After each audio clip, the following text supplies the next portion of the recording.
Good evening, everyone. On today's episode of Let's Talk FGO, it's the spooky Friday the 13th episode. Yes, that is when we are recording this. We're going to talk to you about JP hitting 3,000 days. I know, it's a lot. And also, new Halloween just came out. That's pretty rad. And also some Samurai Remnant stuff later. Yes, even more so. But I'm one of your hosts, Omega. Over there is Lucky, and we are your fairy godmothers. And with that, I hope everyone is enjoying Fate Grand Order, aka a musical like no other. And while we here at Studio Mega like to bring you the latest in FGO-related news and memes, we will be talking about current and future events for both the JP and EM version of the game. So anyone not wanting spoilers should make sure to have a good stack of rice balls. I always make sure I have a good stack of rice balls. I like making rice balls. They're very tasty. And very simple. This goes back to my analogy that Samurai Remnant is just like a Yakuza game. You can win anything if you have enough stamina X in your pocket. It's true. Timeout. Rice ball. But yes, hopefully our dear listeners will enjoy a slight change-up of me not blowing out their ears right at the start of the show, yelling to the heavens. And yes, we are recording this on the October Friday the 13th, the spooky one. It's funny it's a powerful day. Yeah. Though apparently the solar eclipse isn't until tomorrow. That's funny. I'm not going to see it, though, but it exists. Anyway. Before we go any further, I would like to remind you this episode is brought to you by our beautiful patrons, which include but are not limited to Adam D. Harp, Blackest OG, Call Me Zed, Carlos Dragon, Flightless Icebird, Jeremy Vasquez, JDV9000, Just the Fae, John Sandoval, Starlight, Legendary Boss Hunter, Liam Kessler, Regent Raptor, Rise of Kenji, Rogue Robin, Sharvor, Sean Pryor, some guy named Bob, and Varian the Crow. And if you like what we do and want to see more, consider supporting us on Patreon to get access to episodes early and other goodies. Thank you for your support, everybody. Thank you. And thank you for your feedback, everybody, as well. We, talked last week about, kind of coalescing some of the things we do in What's Up back into this. Excuse me, sorry. Got a little burpy there. Back into this show, and literally everybody who commented about this was like, yeah, do that. So thanks. We appreciate it. Super appreciate it. If you didn't want that to happen, you probably should have said something. I don't know how much you're going to see of that in this episode right now. Because, me personally, I have been doing almost nothing this week but playing Samurai Remnant. So that's I've done basically where that mostly Samurai Remnant. But I do think we can say that both me and Omega have gotten through our first playthrough. Mm-hmm. So we can talk at least about the basic story. Yeah. I have pivoted to Cyberpunk so I can get through Phantom Liberty, and we'll probably try to beat Sea of Stars. I need to get Alan Wake 2. Yeah, and I need to pre-order. I gotta pre-order Spider-Man 2 too. Son of a bitch. Son of a bitch. So before the Alan Wake thing happens. Yeah, I'm also probably gonna, because I literally stopped my Cyberpunk run for Samurai Remnant just before I entered actual Phantom Liberty stuff. So yeah, you keep your ears peeled for some more general gaming watching content as well. But we'll keep on keeping on. But all right, that means it's time to move down the line, and hopefully, having digressed for 4-ish minutes, we're safe to check with everybody's favorite kohai, Mesh. Senpai! 起きてください! Because it is time for Wake the Fuck Up Senpai, we're going to for pro tips. Interestingly enough, I've been talking about, I've been making sure to hit the full 60-ish before times note on streams lately, and it seems to be working for everything except Final Fantasy XIV. I suspect we may just yell too much. YouTube may be concerned that we are not advertiser-friendly because we're just too loud and rowdy. And we're dying. In-game. But I have a brief pro tip for you this week. Was that Lucky? Sorry, you said in-game. I was like, not in Minecraft? No, we say in-game now. But we could say in Minecraft instead. God, it's been years since I played Minecraft. Anyway. Same. I have a singular pro tip for you, and this is a pretty basic one, but it is a follow-up on something I do occasionally like to shout out, but I was looking through FGO's, official news to make sure I was keeping track of all events that are going on to update y'all with. And there was an actual announcement saying that FGO is now confirmed to work with iOS 17 and iPadOS 17. So if you were waiting on that official confirmation before updating all your stuff, there it is. And this is why you should, wait for your official confirmation before doing any switch-ups like that if you want to make sure you can play your FGO okay, because sometimes stuff is not okay. But now it is okay. There you go. And that's it. That's your pro tip.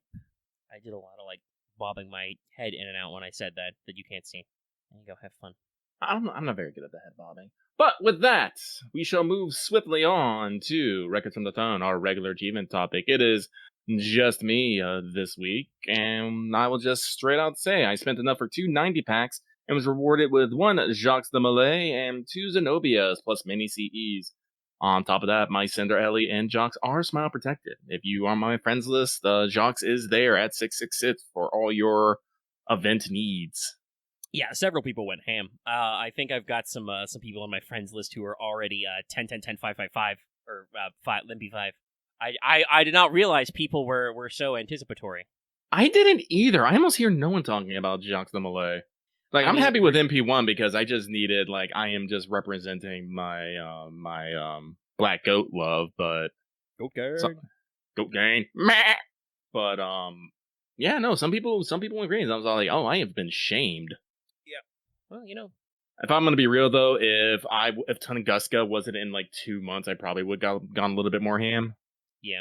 But I have to make choices. That was at least alluded to when they did do the broadcast station. They made sure to not only talk about the new event and kind of set it up, but also be like, hey, there's main story clearing to be done, guys. You need to be, up to date with 5.5 for the November event, which should be our new Guda Guda at that time scale. And you need to be through LB6 for our December story event, which will be Tunguska, obviously. So yeah, I appreciate that they're keeping the same vibe that JP usually is, like signing off every stream and every announcement with, hello, please finish story. You will have bad time otherwise. Now, you may be noticing that Lucky was the only one in records. Hi, it's not all the world's evil, but damn close. It me. So I took my 2300 days St. Quartz, spoilers. I had 90 quartz after just spending literally fucking everything around summertime. Did 3 rolls for CEs and stuff, and almost all of it was min rolls. So we're having a bad time. I had literally 1 min roll, just the 4-star CE. I had one that it was like the 5-star CE and the 4-star CE, and then the last one was just 2 copies of a 4-star CE. So it was bad. The banner doesn't like me, and I'm done rolling, which is a shame because so far what little I've seen of her in the story, I like Mole's characterization, but also I know when the banner doesn't want me. Maybe I should have done like other people and waited till today, but I wasn't even sure I was going to have the SQ or not. And I like CEs. And I did manage to get a full collection at least of 1 of every star, so that's nice, but damn. Always sucks when you skip gang and it's just like fucking nothing. I'm like, wow. Anyway, we can move on. 2. Did you finish your Master Missions? Master Missions are very simple this week. You need to acquire 15 and 30 EXPs through drops. You need to defeat 5 servants and then defeat 15 Saber or Caster enemies. Not servants or certain story bosses. 15 Archer or Lancer enemies, and 15 Rider, Assassin, or Berserker enemies. Yes, I know that sounds weird, but that's what I wrote in my notes directly from the app, so that's just how it be. I'm pretty sure you can score most of this except maybe the EXPs through the event. Some of the story quests might drop EXPs, but generally being time-gated, I don't know if there's going to be enough, so just take a little dip in daily EXPs and you'll be alright. All the rest of this stuff can easily be handled farmed-wise in the event quests. So all in all, fairly straightforward. I mean, I think the event servant list is perfectly fine. The primary problem is that there appear to be no riders except the new welfare, who you can't even put on a support setup yet. And the assassins are all, like, limited or story locked. So I don't have any. Yosh.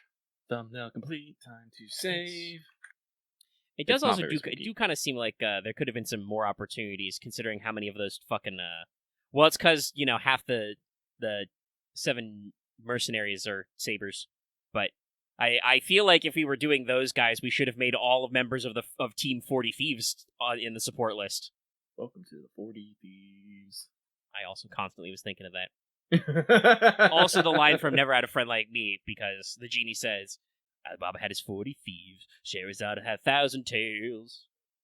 It goes together, Oh, I mean, I have a level 100 Mordred who I think is almost completely gold foed. So, like, that's fine, but, there could be better coverage. Anyway, we'll talk more about that later when we talk about our first impressions. We're here to talk about Skelegrams! Joke's on you, He-Man! But yes, news, of which there are several. Some of which may be breaking, and shocking, and startling, and maybe a little bit spooky.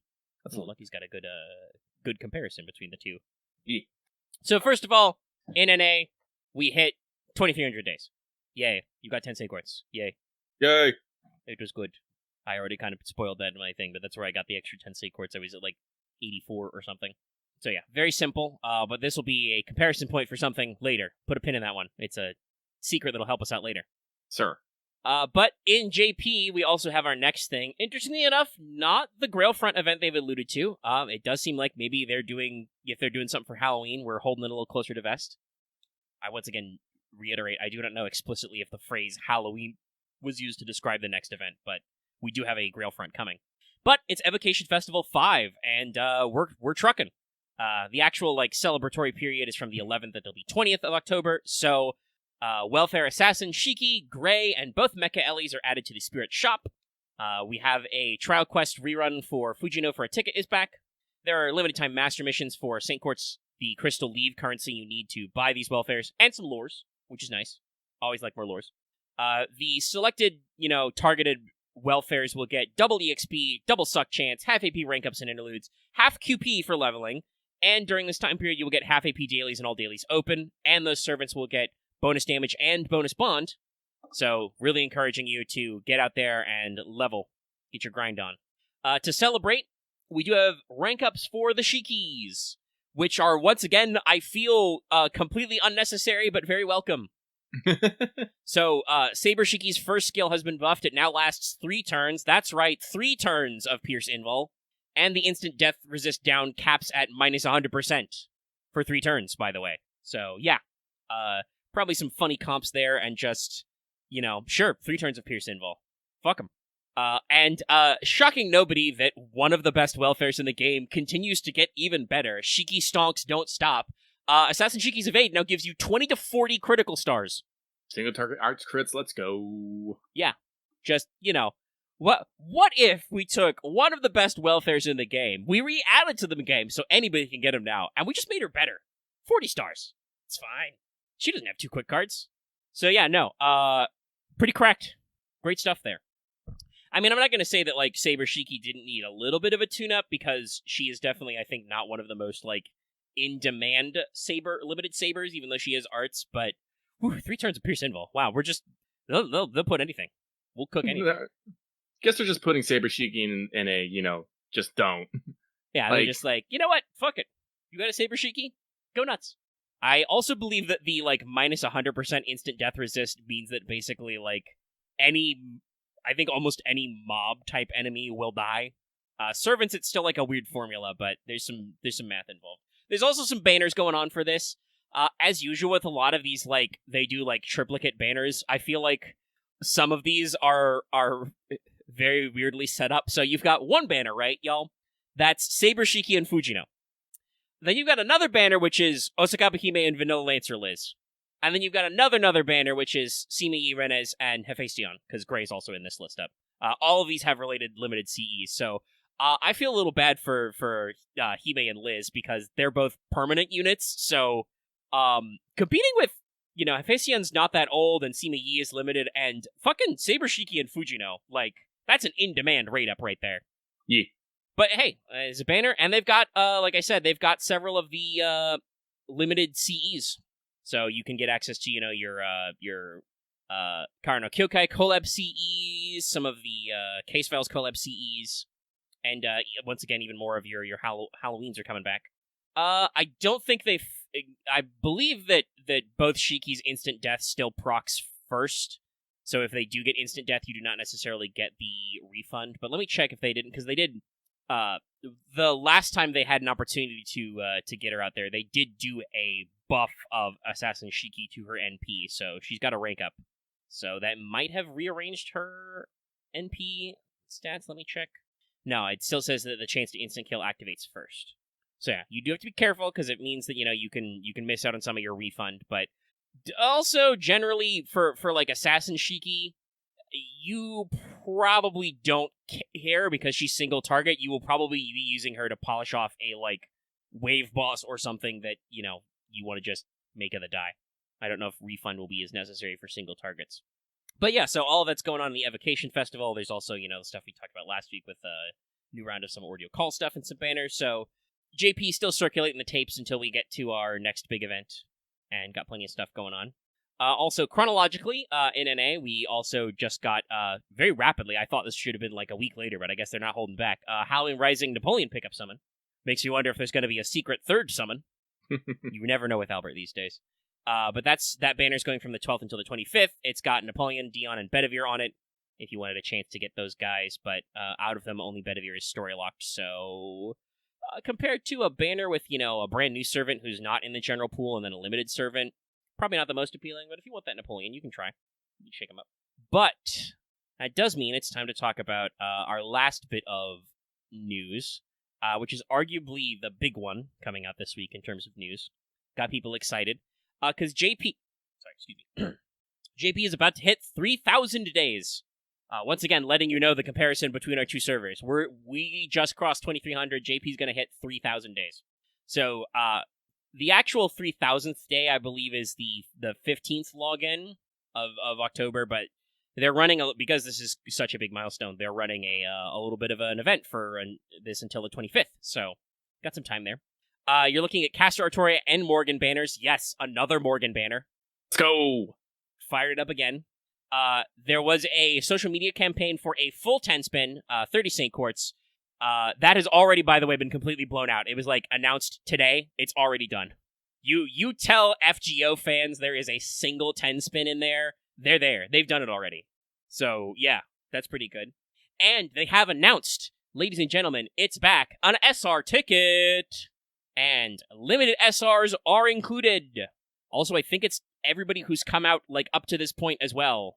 No. Oh, does it stop short? Yeah, because... I think in that case, it's probably not until the start of this year?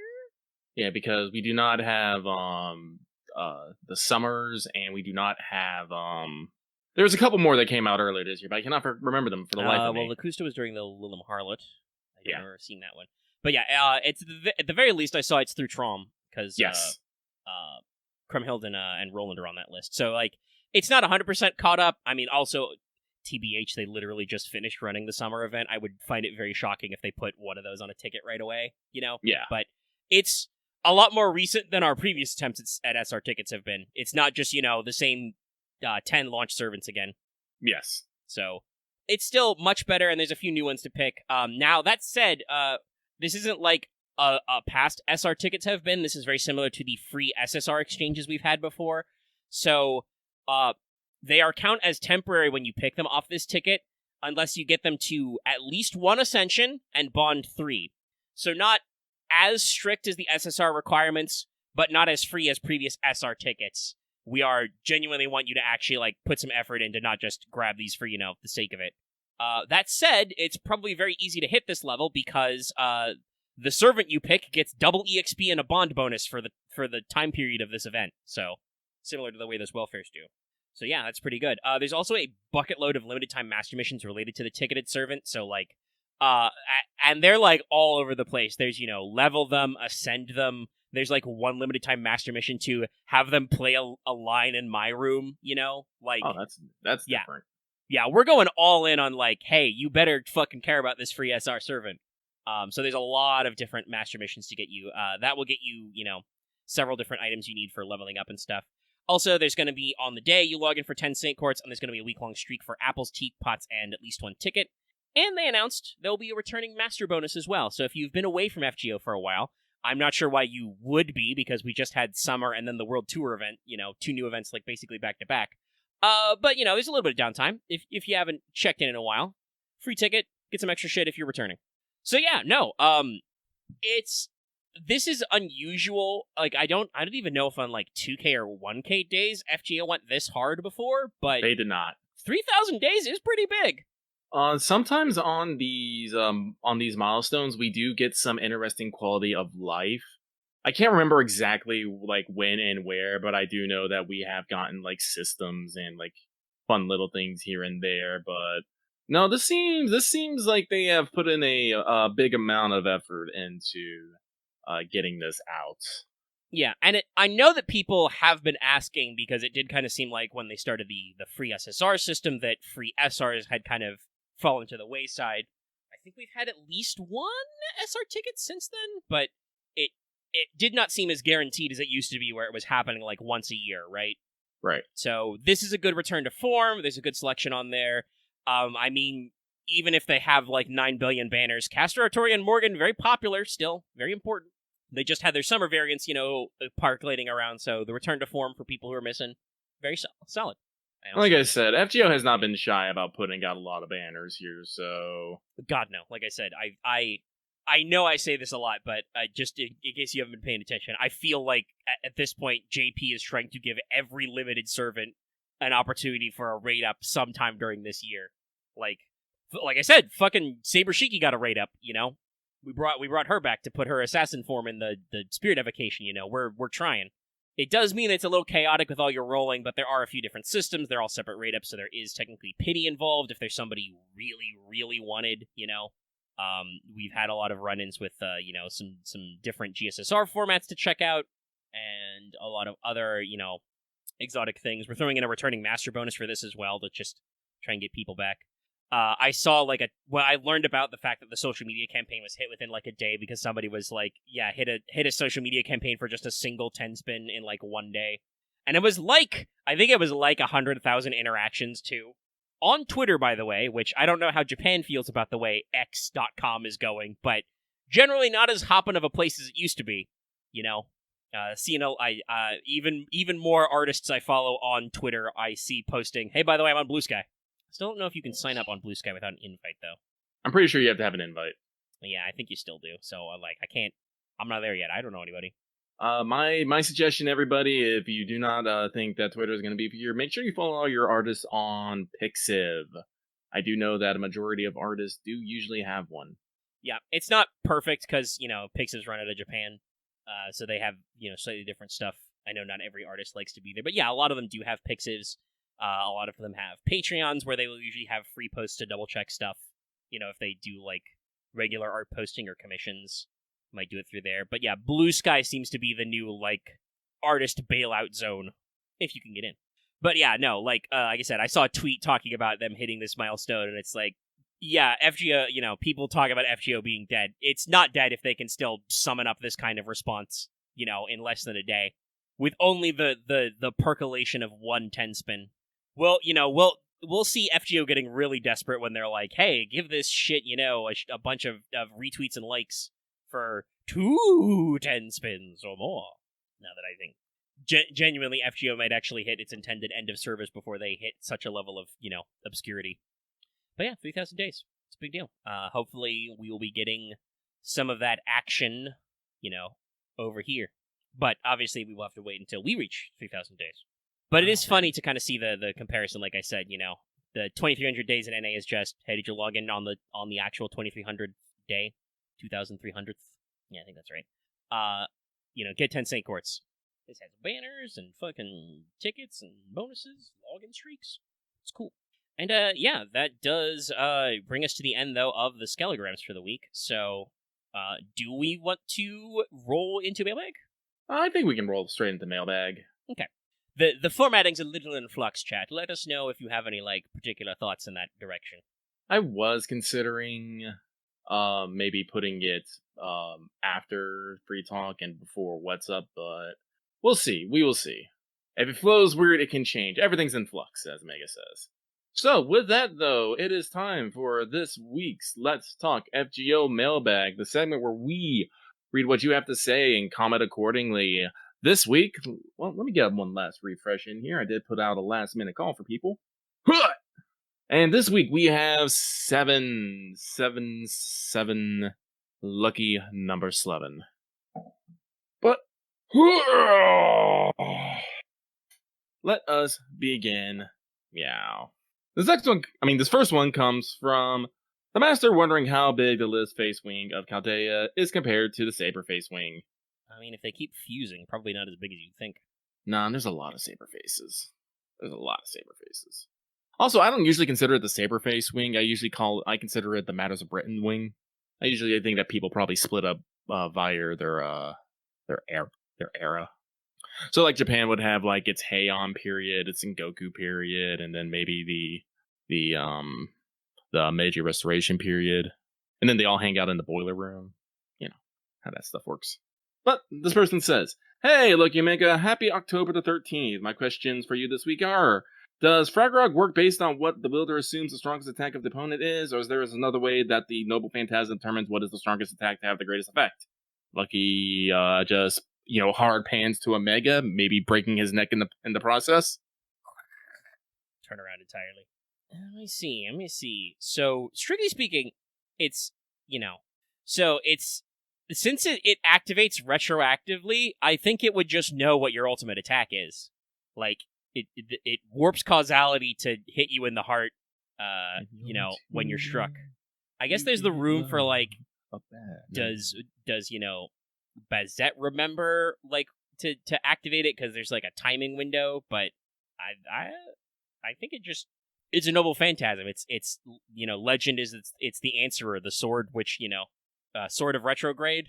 It's, by the way, a really clunky translation. You should probably rethink that Tightwood wiki. But, there's the subtitle of, like, what is it? That which comes later cuts first. So, yeah, no, I think it just knows.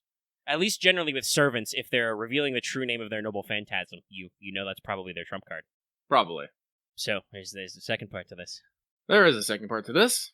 And the second part says...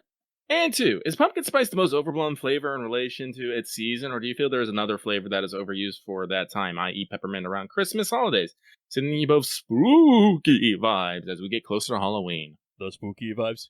I'm gonna be honest.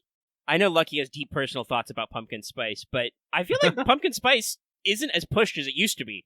Oh, it definitely isn't, but I don't know if that's because people gave it so much shit, people just don't want to talk about it anymore, or... Like, I do feel like there may have been a time when it was really, like, probably overhyped, because it was, like, every single thing in October was pumpkin spice, but that must have been many years ago now.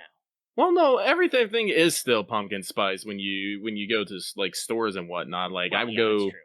It's just not advertised as much. Yeah, that's what I mean. It's not, what I said earlier, it's not pushed as hard that we're, like, out there. So, yeah, I don't know. Maybe it just hit the saturation. So, yeah, I don't know if it's the most, overblown, overinflated these days. I mean, I think people just want to talk shit about stuff. I never thought pumpkin spice was necessarily overblown.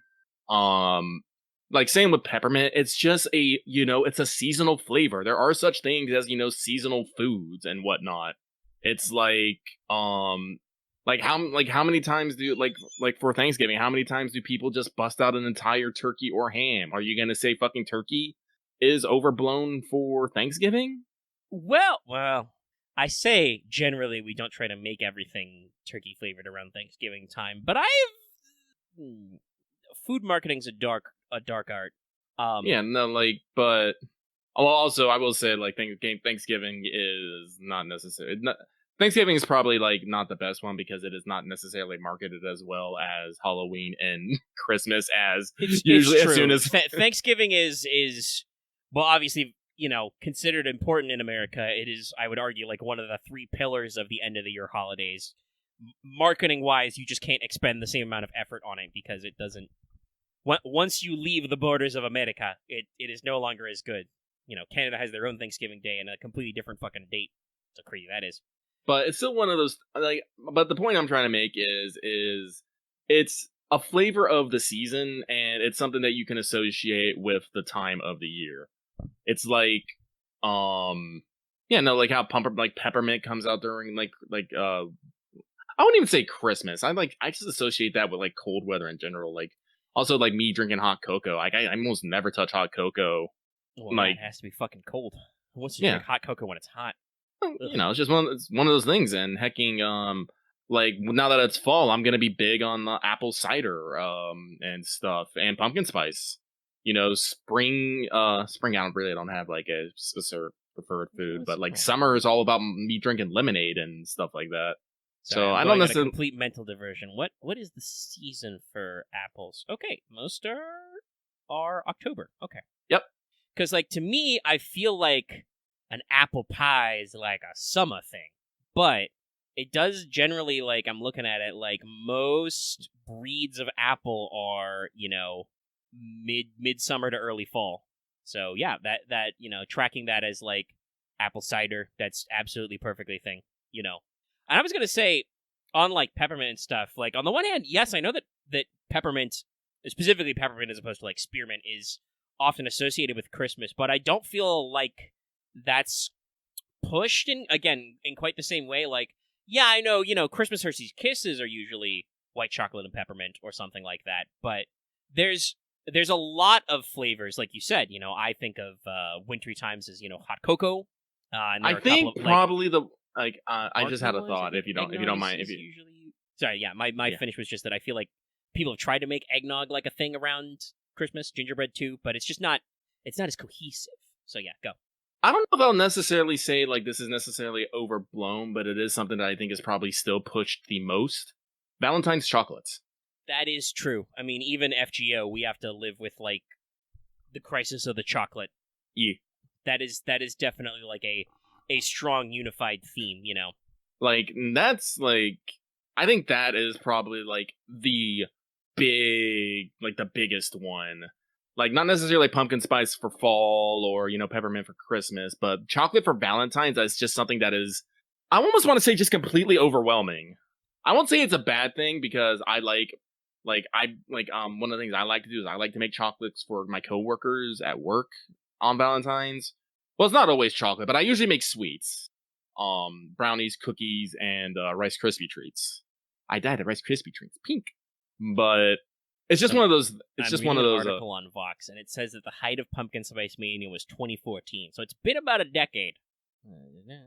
Yeah, I think it's just people looking at this like seriously. It's just like people get antsy about it because it is popular, it is successful. Okay, let me double check when that article was written. Like, I genuinely people just want to give shit to things that Well, yeah, I mean, and I can kind of see. I don't always experience that hipster impulse, but I can see why, because, like I said, that article, which was from last year, was saying that it is still generally one of Starbucks' like best-selling flavors. I think it's their best seasonal flavor, the literal pumpkin spice latte. Like if you don't get it, and lots and lots and lots of people get it and are like, "Yo, this pumpkin spice latte is the best thing ever," and you're just like, "I don't understand." That can very often turn to resentment for a lot of people. Yeah. People don't you feel left out, and you're just like, man, why are you guys so excited about this thing? I don't get it. Sounds. Yeah. No, people do not like being outside the group. They really do not. Yeah, humans are social animals, and we don't like that. We get weird. And that weirdness turns into being a dick butt on Twitter, on X.com, the home of the dick butts. I am not gonna call it X. I only switched to saying X.com in reference to it being the land of the dick butts. No, it's fucking Twitter. They're quote retweets. They're retweets. Elon Musk, I double dog dare you to at me. We'd probably get a hell of a lot more upswing in views and shit then. Oh, please, I don't want... I mean, no, I don't want to deal with Elon Musk friend Crypto Bros on my... But yeah, literally nobody cares if it's X. It's also the shittiest logo ever. And I think X's are cool, but you were Twitter, you were the Bluebird. No, I mean, to be fair, X doesn't try to call them re-X's. They're posts and reposts, but, again, you've killed all the flavor. You've de-pumpkin spiced the pumpkin spice latte, Elon Musk. Now we're just generic, weird tech head times. Anyway, yeah, no. So yeah, I think in general the idea is that, like, it was super, super popular. It was very faddy, like, about 10 years ago. And honestly, a decent number of people who are possibly online too much. I say this as someone who is also himself often online a lot. I'm online too much, don't you guys worry. Like, people may not even realize, like, oh, there was a backlash because it was so popular, right? Like, they were just in the internet circles where people are like, what's with all these pumpkin spice lattes and these basic bitches in their Ugg boots? I think that's what people were upset about 10 years ago? Question mark? Oh, no, they definitely were. White girls with Ugg boots posting pictures of their pumpkin spice lattes. That was the fucking thing, y'all. And now, here's the problem. Or, well, the issue with taking umbrage with that, I should say. Not to say that this is a problem, but now we just take pictures of everything. That's just how we live. This was a discussion in our Discord earlier. Somebody was like, man, why are people these days trying to fuck up food so hard? And I was like, no, I think people have always been fucking up food. Like, you've always been trying new things. Sometimes you get somewhere good. Other times you create something that, like, can't possibly be tasty, like putting a shitload of french fries on a pizza. Strictly speaking, I don't think there's anything wrong necessarily with those flavors, but, like, texture-wise, I can't imagine, like, it's like if your pizza was, like, double stacked, but there was nothing in the middle, you know? you got like 2 starchy bits. That's weird. Why would you do that? I don't think that's weird. Like I'm a person who eats burritos, which will literally have a tortilla, rice, and fucking beans on it. That's 3 carbs, y'all. Well, but they're a tortilla is a very different sort of texture, I think, I know it is, but that's the thing. It's like, because I remember this conversation. I got into it. Someone had posted a video about someone doing something with their fucking Cheetos. I'm not entirely sure. They oven fried their fucking Cheetos. They covered it with some sauce. Whatever. Don't know what it was. They didn't pay that much attention to it. People got a little feisty about it, and I was like, guys, this ain't that weird. And I started pulling out some of the stuff that I remember from my youth. In the 90s. Chex Muddy Buddies, Frito pies with chili and cheese, and even one of the most popular things in Taco Bell. They're fucking Doritos Locos Tacos. Where they have a shell of a Dorito. It's people have been doing weird shit with food for fucking ever. The only thing that's different now is people just have way more easier access to video recording devices and the ability to show them to other people. Well, that's also, I do think there is a slight amount of to kind of wrap us back around to the conversation where I was going with this. I think also there is a desire that you have access to the ability to present this information to people, and if you do so, then you have a chance to, blow up on the internet. So there's people feel incentivized to try out some of these takes when some of these are probably not good ideas. Also, honestly, somebody posted a picture of a steak cake, and I'm just like, yeah, no, that's fine. What's wrong with that? That's just a steak frosted with mashed potatoes. That's literally normal-ass food. This is a reverse of Is It Cake. Yeah, but the cheeseburger pizza, I'll be like, yeah, that's weird. But you know what? I'd try it.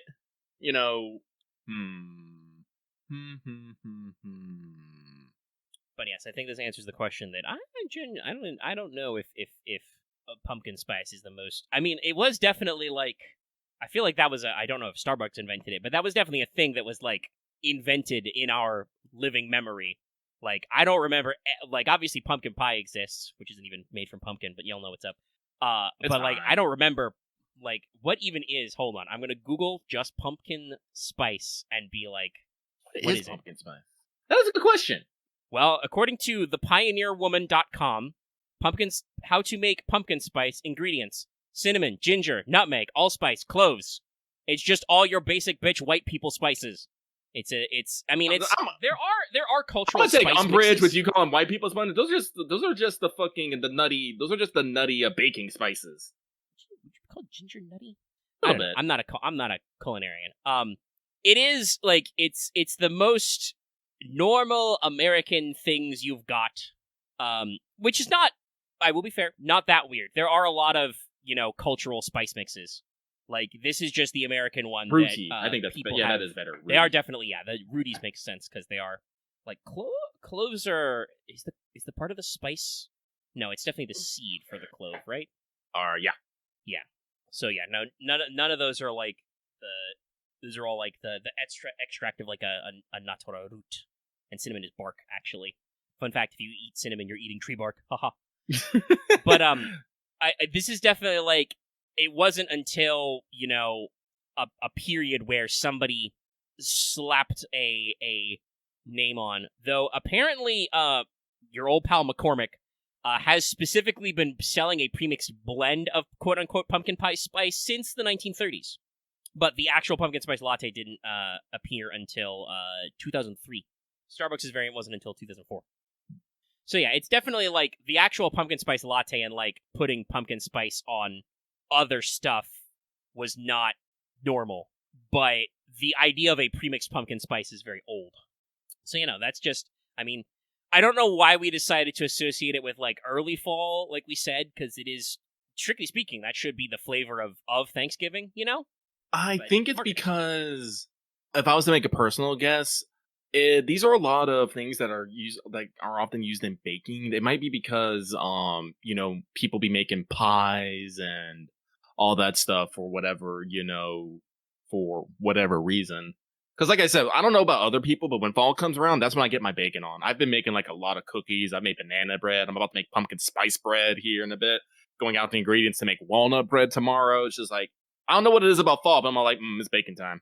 Yeah, like I said, I feel like I have some some vague cultural ideas of like, oh, summer fruit pies, cooling on the sill. But realistically, especially I've lived in Florida many years, you don't be baking in high summer. Shit sucks. The house is hot. Yeah, it will not be cool. Like you said earlier, summer's when you want to be fucking eating, ice cream and fucking pouring cold lemonade with the ice in it. You put the cubes into ice into lemonade. There you That's go. when, like, I'm a big lemonade fan, but, like, once in a while I'll make sun tea. Just get the jar, set it out, be like, percolating that sun, baby.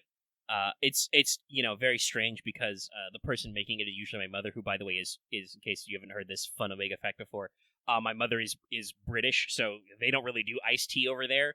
But she's made iced tea for like everybody in my family for my entire life, basically. So like I am an iced tea guy as well. That's another thing that's like, hot summer. You know what you need for a cold glass of iced tea? Give me that Lipton. So yeah, no, it's definitely, I think there is something to just the baking, and then that may just be why that ended up being the spice of the pumpkin pie. That's the okay. What do we got in the cupboard? Cinnamon, allspice, cloves, nutmeg, ginger. Okay, sugar, spice, everything nice. But then he added chemical X. Oh my god! I feel there has to be some sort of Elon Musk Powerpuff Girls opening fucking mashup somewhere. Oh, I am pretty sure I have seen that meme somewhere, like around the time of the logo change. That's got to be out there. That's got to be out there. By the way, this is what you've been asking for, BT Dubs. I know this person like open-ended it by asking a mailbag question with this general question, but this is when you said you're okay to do what's up and like digressions inside the Let's Talk FGO. This is where we are. We are defending the merits of pumpkin spice latte as a culinary phenomena. Which, by the way, is here to stay. Like I said, if that original date was, like, the first ever recorded pumpkin spice latte was October 2003, motherfuckers have been here for 20 years. We're here now. If I want to talk about what I Right. might consider a fucking weird one, do you guys remember the bacon flavor trend? Oh, yeah, I remember. Some people traded... That was a thing, wasn't it? When was that? It was a few years ago. Like, obviously, you can mix bacon with some stuff. Like, I've never actually tried it, but I know that, like, chocolate-covered bacon would be good, right? Like, that's, pretty basic. But actually trying to artificially include bacon flavor is a weird one. Like, I've seen bacon-flavored mints, bacon-flavor, toothpaste, bacon-flavored jelly. Are we sure the bacon-flavored toothpaste wasn't a joke? I'm pretty sure it was not a joke. Bacon-flavored jelly is, like, I guess, most of the flavor from the bacon, at least a decent chunk of it, comes a little bit from the cooking grease. So, yeah, it might be related to gelatin. Gelatin is mostly made with animal proteins and fats. But still, that reminds me, I need to get a cheesecloth because I got to strain my bacon grease. I'm just, right now I'm just thinking, like, my first instinct when you started leaking stuff is like, what the fuck is this? Are we trying to repurpose dog treat machines now or something? I don't know, but, like, I don't It's know not if, bacon, like... it's bacon strips. I don't know if I've ever actually tried anything artificially bacon flavored that didn't at least include meat in it somewhere. It was a trend for like a while. I do not remember. It also might have just been up here in the Pacific Northwest where we're fucking weird about shit sometimes. I know it was a huge fucking thing in fucking Portland. Bacon fairy or summer baking. Well, the bacon seasoning products still exist, but I can't tell if this is meant to make thing. Oh no! Oh wait! I think I sense it, Lucky. I think I've cracked the code based on what I'm seeing on this Google search. I think it may have been because being a vegetarian was trendy, so we were trying to let vegetarians taste the deliciousness of bacon without having to, slaughter and carve up a pig for your own amusement. I can see that. Listen, I respect if you can go full vegan, vegetarian, whatever. Bacon and eggs are fucking tasty. I'm sorry. I'm here. This is just how it is. Listen, sometimes I just go buy a whole fucking thing of bacon and I make the whole thing.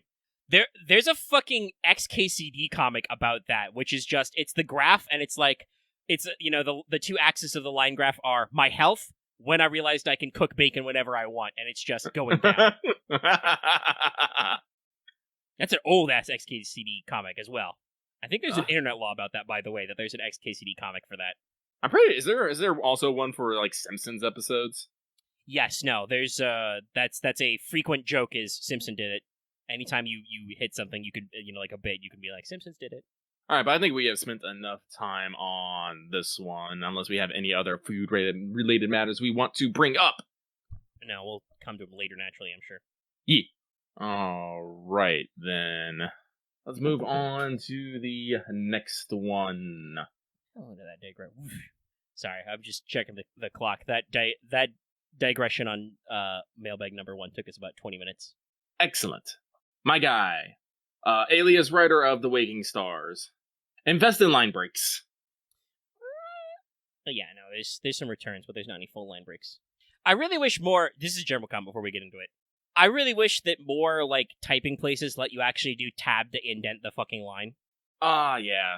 Because that's how I learned to type, was tab to indent a new paragraph, and just because of the way like internet browsers work, you can't do that. Yeah, tab just puts you to the next box. I think this is why like I've just gotten used into making sure I do line breaks just to break off my paragraphs if I can't indent. All right. So, this next one comes from writer of The Waking Stands, who says, Dash. I think that I have less of a question and more of an observation I felt was brought up a few times before, but as I am buried in staying late in my work shift to catch up on workload, I think I maybe got the words together in a coherent enough fashion, fueled by the whole Initial D soundtrack in the background. There's a reason why I call myself a concise crusader. As being around maybe 5 or more years of the studio, I feel like there's always ways to maybe improve the visual and audio elements of various channel shows. Like I think for the video vision of the AP, we can have just an overlay to show who is talking, but keep it mostly on the game chat. Not expecting an overlay with motifs and minor visual aids. That's more of a thing having a specific budget to use.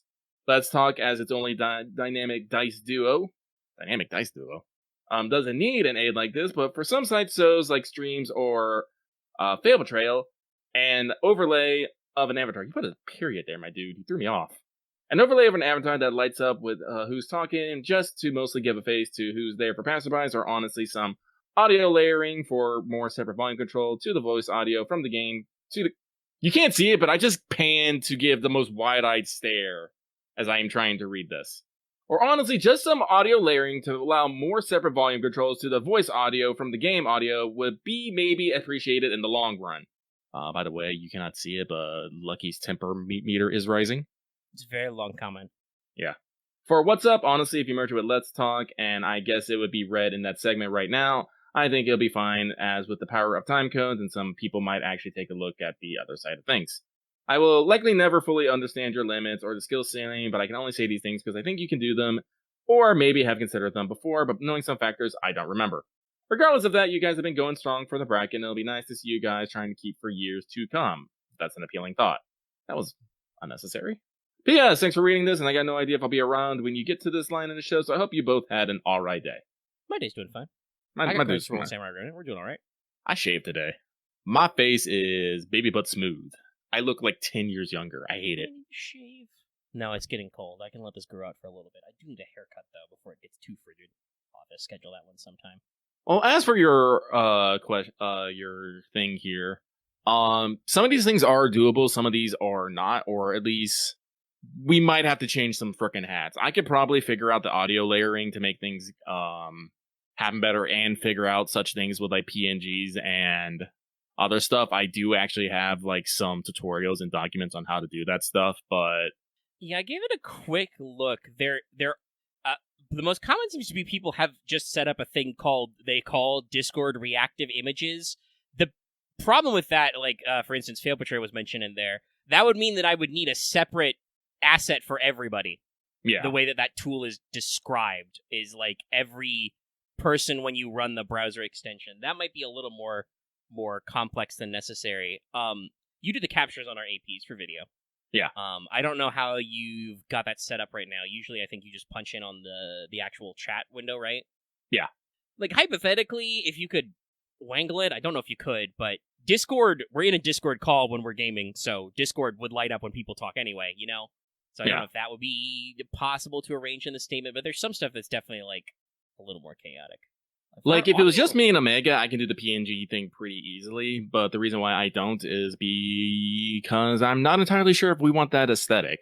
Like I said, I generally don't bring up things to Omega unless I am, 100% sure, because I do not want to just argue with Omega over creative differences, because, that brings tension, and I don't want that.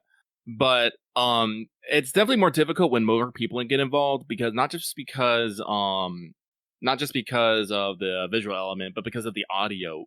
Our group are horrible about sharing the mic. Yeah. I really mean this.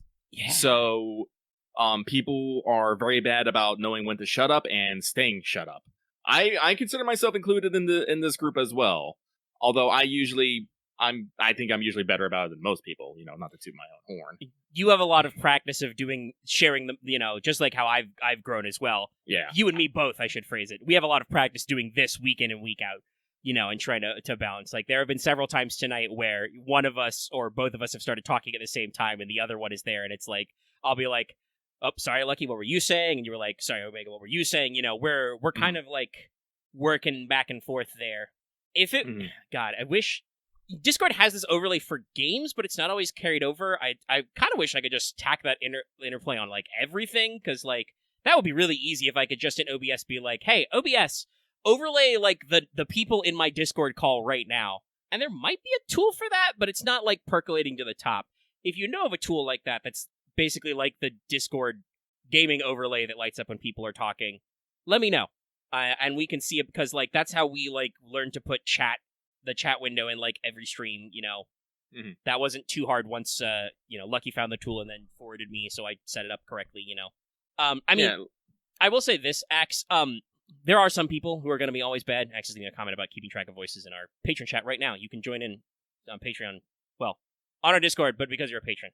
Anyway, people are always going to be bad at keeping track of voices. This is something I've learned. I think I'm not bad at that, but there are people, I think, who, not so much recently, but people do occasionally get me and Lucky confused, and I'm pretty sure our vocal ranges are very different normally. Oh, they definitely are.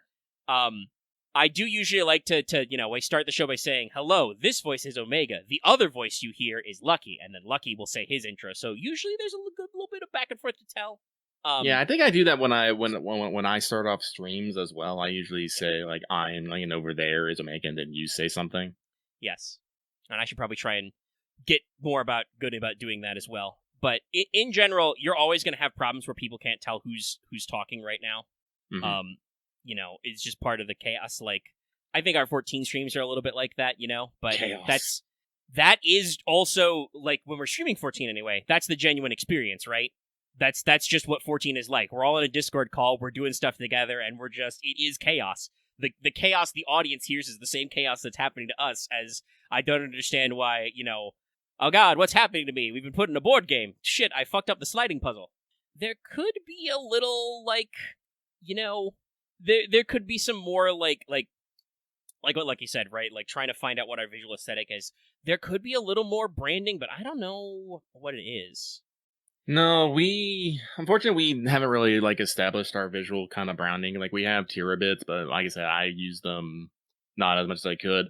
Again, this is partly on my bad because, like I said, I do not spend as much time arting as I should. I really should, but oh god, having a full-time job really, really kills my motivation to fucking art. Not to mention just having a large cocktail of mental problems to stymie any sort of production I can get going. Yeah, everybody's got to live with the nonstop presence of the demons. Yeah, no, Discord audio is not perfect either, which is a problem. There is lag. Sometimes other sounds get picked up. Like, oh god, like, it is my eternal shame that anytime I am doing something, like, on Discord, like, my mic just picks up fucking everything. I don't know how, because I believe me and Omega still have the same exact mic. Yeah, we still have the same model. Yeah, that's what I was about to say. I'm not sure how that works, because, like, I know sometimes it's, like, shared sounds through, like, your PC soundbar, but it also still catches, like, your PS5 sounds. Like, sometimes you'll be playing Cyberpunk on the side, and we can hear all that. Now, obviously, I assume if you're holding your controller close to your body, picking up on controller sounds is one thing, but hearing your TV, I don't usually have that problem with echo. I don't know if it's just our rooms are, like, spatially different. I don't fucking know. Sound is weird. I didn't go to school for sound engineering or any of this shit, okay? Like, every single thing we've got on here is basically self-taught. So, like, that's, if we fall behind on some stuff, that is how it is. And if it not, it not. Nope. Okay, Lucky's jumping through some hoops. Oh, I mean, no. I've got mine wired in, but I don't know if that's actually because everything is corded, but that doesn't necessarily help because there's I mean when again talking about 14, when I run 14, my TV is on, Also, but the Axe, sound do not should be different. assume that people's situation is your situation. And the sound thing is just it's odd. I don't know. I think I did. Yeah, I'm pretty sure I shared you the current pop filter I've got on my machine. Yeah, I did. I need a new pop. Which is not filter. perfect, but it is better than having no pop filter. But yeah, so there's a lot of back and forth. We could try and clean up some of the visual stuff, and that if you got some thoughts, let us know. In general, I think like the back and forth for you and me is pretty solid. Gaming is chaotic, but that's just genuinely what it is. Like, if you watch big names, like I've watched, some of like Dimension 20 and Critical Role and other big guys, and I've been listening to actual plays for years. Even when you're recording just table talk, that's how it is sometimes, right? It's chaotic. When you're in person, usually you can do like a visual hand sign to be like, hold up a finger, like hold up. Obviously with Discord, we don't have that, but you will still get like when moments of excitement and stuff is going on, people will kind of blah, blah, blah. And generally when running games, if you've never tuned into an actual play, try it out sometime. It's cool. I'm there. Lucky's usually there. Usually. There's some funny people there, like Loth. Dallas is usually pretty funny. And, usually I feel like Axe is too dedicated to actually trying to do stuff in the game, but there are other times that, like, doing Fail Portrayal, Axe tickles my funny bone. So, hypothetically, people are funny. Hypothetically. Aaron's got some zingers. Also, at his current work ratio, probably the only time you'll hear Aaron. I don't think he's been on for a Crow stream in a while. R.I.P. that man. But yeah, usually as just part of my normal game mastering thing, it's, when 4 people talk at once, I'm like, okay, just you started talking first. What do you want to do? Okay, the next guy, and try and go around. It's okay. You don't need to apologize for that, X. We're gaming. I would much rather you be in the game headspace than try to be funny. I would like you to be less negative, though. I'll definitely say that. Yeah, be less negative about yourself. You're doing fine. We're all good. Hell, we got a comment the other week. It was last week's episode, but somebody said that they've been listening to the Gensakai and they think that the combat's actually the flow is very good. Things seem balanced. Nice. We're doing good. I'm excited then. Maybe I should try more of a V. But Genesis doesn't really need a VTT setup. I think that, but I don't know. Like again, I don't know necessarily what the visual. Like, I have had ideas for, like, visual assets we can use on streams and stuff, like borders and backgrounds and stuff of tier-bit themes, but at the same time, I don't know, not sure if we want to, like, clutter up. Like, do we want to reduce the amount of actual game visual to, just decorations? Nah, That's probably why not. Like, most of the streamers I see are fairly minimal. It's like, and I'll admit, this is just my own personal selfishness, but I'm entitled to this. I like this separation where you guys don't see my face, so yeah. Also I would have to get a camera for that and fucking do lighting and other shit. It is how it is. So Like, yeah, I I'm wouldn't sorry. mind- I don't want to spend a bunch of money on like getting a green sheet and a ring light so you can see my unshaven face. Sorry. And having light up PNGs might help some of that, just to give you a face to focus on. But I wouldn't. I definitely have been considering maybe moving to PNGs, and eventually, if things work out, I would probably like to get at least like a small, like a basic 3D model. Yeah, like I'm not, me personally, just saying about me. I'm not like diehard for the VTubing craze, but it definitely seems like it is a good way for those of us who are not like wanting to show our face to keep that degree of separation I talk about without necessarily like also giving the audience a face to focus on. But yeah, most streamers I watch are just like, if you're lucky, there's a box for chat to the side, and sometimes depending on the game, chat may get put in timeout or be kept out of the way. And then there's usually some kind of face marker, but sometimes I've seen people like I don't watch him stream live because I don't have time for that, but I watch a lot of VODs for Ray Narvaez, who formerly of Achievement Hunter. There's some days where he just is like, he does just put like one of his little Twitch emotes in the corner, basically as like, there's my face cam. I don't feel like being on camera today, kind of a thing. So maybe like a small little like face focus thing, and we could work on that. But generally, my vibe is usually I don't usually go for stuff, and sometimes I have to make myself go for stuff. But I don't usually go for stuff unless there's that creative like, oh yeah, I want to do that. Like YouTube keeps yelling at us to do shorts. I've tried a couple. I don't usually try and like turn them out. And given that like I actually had a little bit of a spark last time we actually did What's Up, a couple weeks ago, like did a little bit of spark, to be like, oh, I could try a short. It didn't really do any better or worse than our other shorts. It was just kind of, there. And so I'm like, yeah, I'll keep it to like when I feel like the drive to do it. So like sometimes I have an idea for like a thumbnail or a weird thing, like how I took a tier of it and slightly redrew him to have, the vampire fangs, or what I did recoloring 4 terabits with saxophones for the Shadowbringers thumbnail for 14. Because we all are deeply in love with the twinning meme, So like that sometimes I have these little percolates, and if I don't have those little like sparks, my brain will usually spark about something else and I'll get distracted. So yeah, nothing has jumped out to me about what's a visual overlay we could do to catch the attention, Like, fun fact, I actually did at one point design a terabit drive-in theater background in which the game screen would be basically placed into what would basically be a drive-in theater screen, and there would be a bunch of terabits at the bottom, and there would be a sign to the side where there is the chat. But like I said, as I was working on it and I looked at it, I was like, man, there's a lot going on in this image, and I'm not sure if it's gonna that sounds really, really cute, but also like that means we're punching in, like the gameplay footage is smaller, right? We're punching in. And that's the thing that bugs me. It's like, do people want, like, I can make things to give more visual flair to stuff, but again, do you want that at the expense of whatever the heck we're doing? Like, again, I don't know if, like, this is one of those things I don't know about people. Are people more interested in us playing the game or us talking while we play the game? I don't know. Chris Starlight did mention though that in the survey I should probably add a section to like put in resources or tools to help, and I think that is a good idea. Yeah, but also I think people know stuff. Sometimes people don't know stuff. But I do think, like I said, trust me, Lucky thinks about this stuff at 3 a.m. when he can't sleep. Don't you guys worry. Yeah, ennui, my favorite. I'm being sarcastic right now. I have actually, my sleep has been very bad lately. I've had despite it being like cool and cold, I've had a hard time going to bed at night. So like, yeah, I'm anxious by nature, chat, y'all. Like, so I worry about stuff a lot. Honestly, I feel like since we decided to try rolling in What's Up, I have felt more relaxed about stuff. Yes, because we do not we do not have to worry so much. Yeah.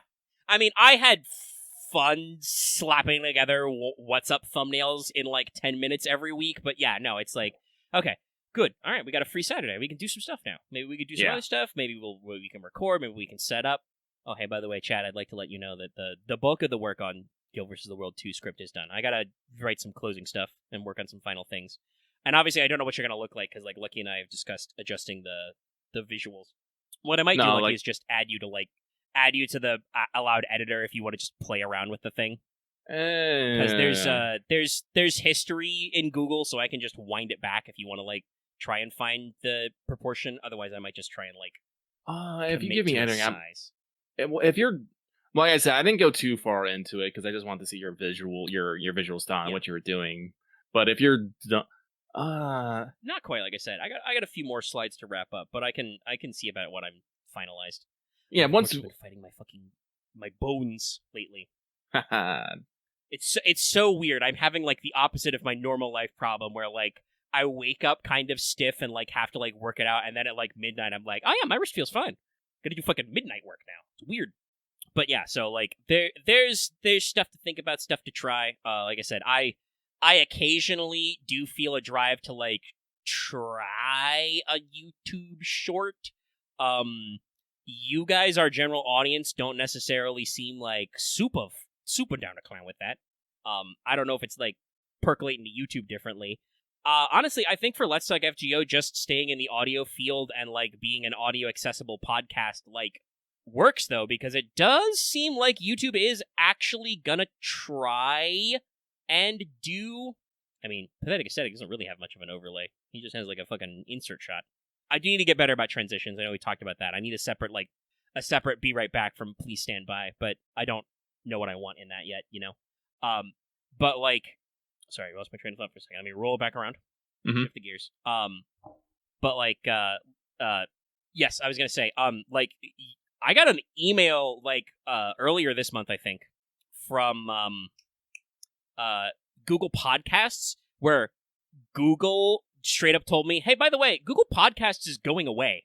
We're going to put all of our podcasting content on the YouTube Music app. So it does seem like Big G Google is going in more on podcasting on YouTube. So, like, I think keeping Let's Talk FGO in the podcast realm. It is tagged as a podcast.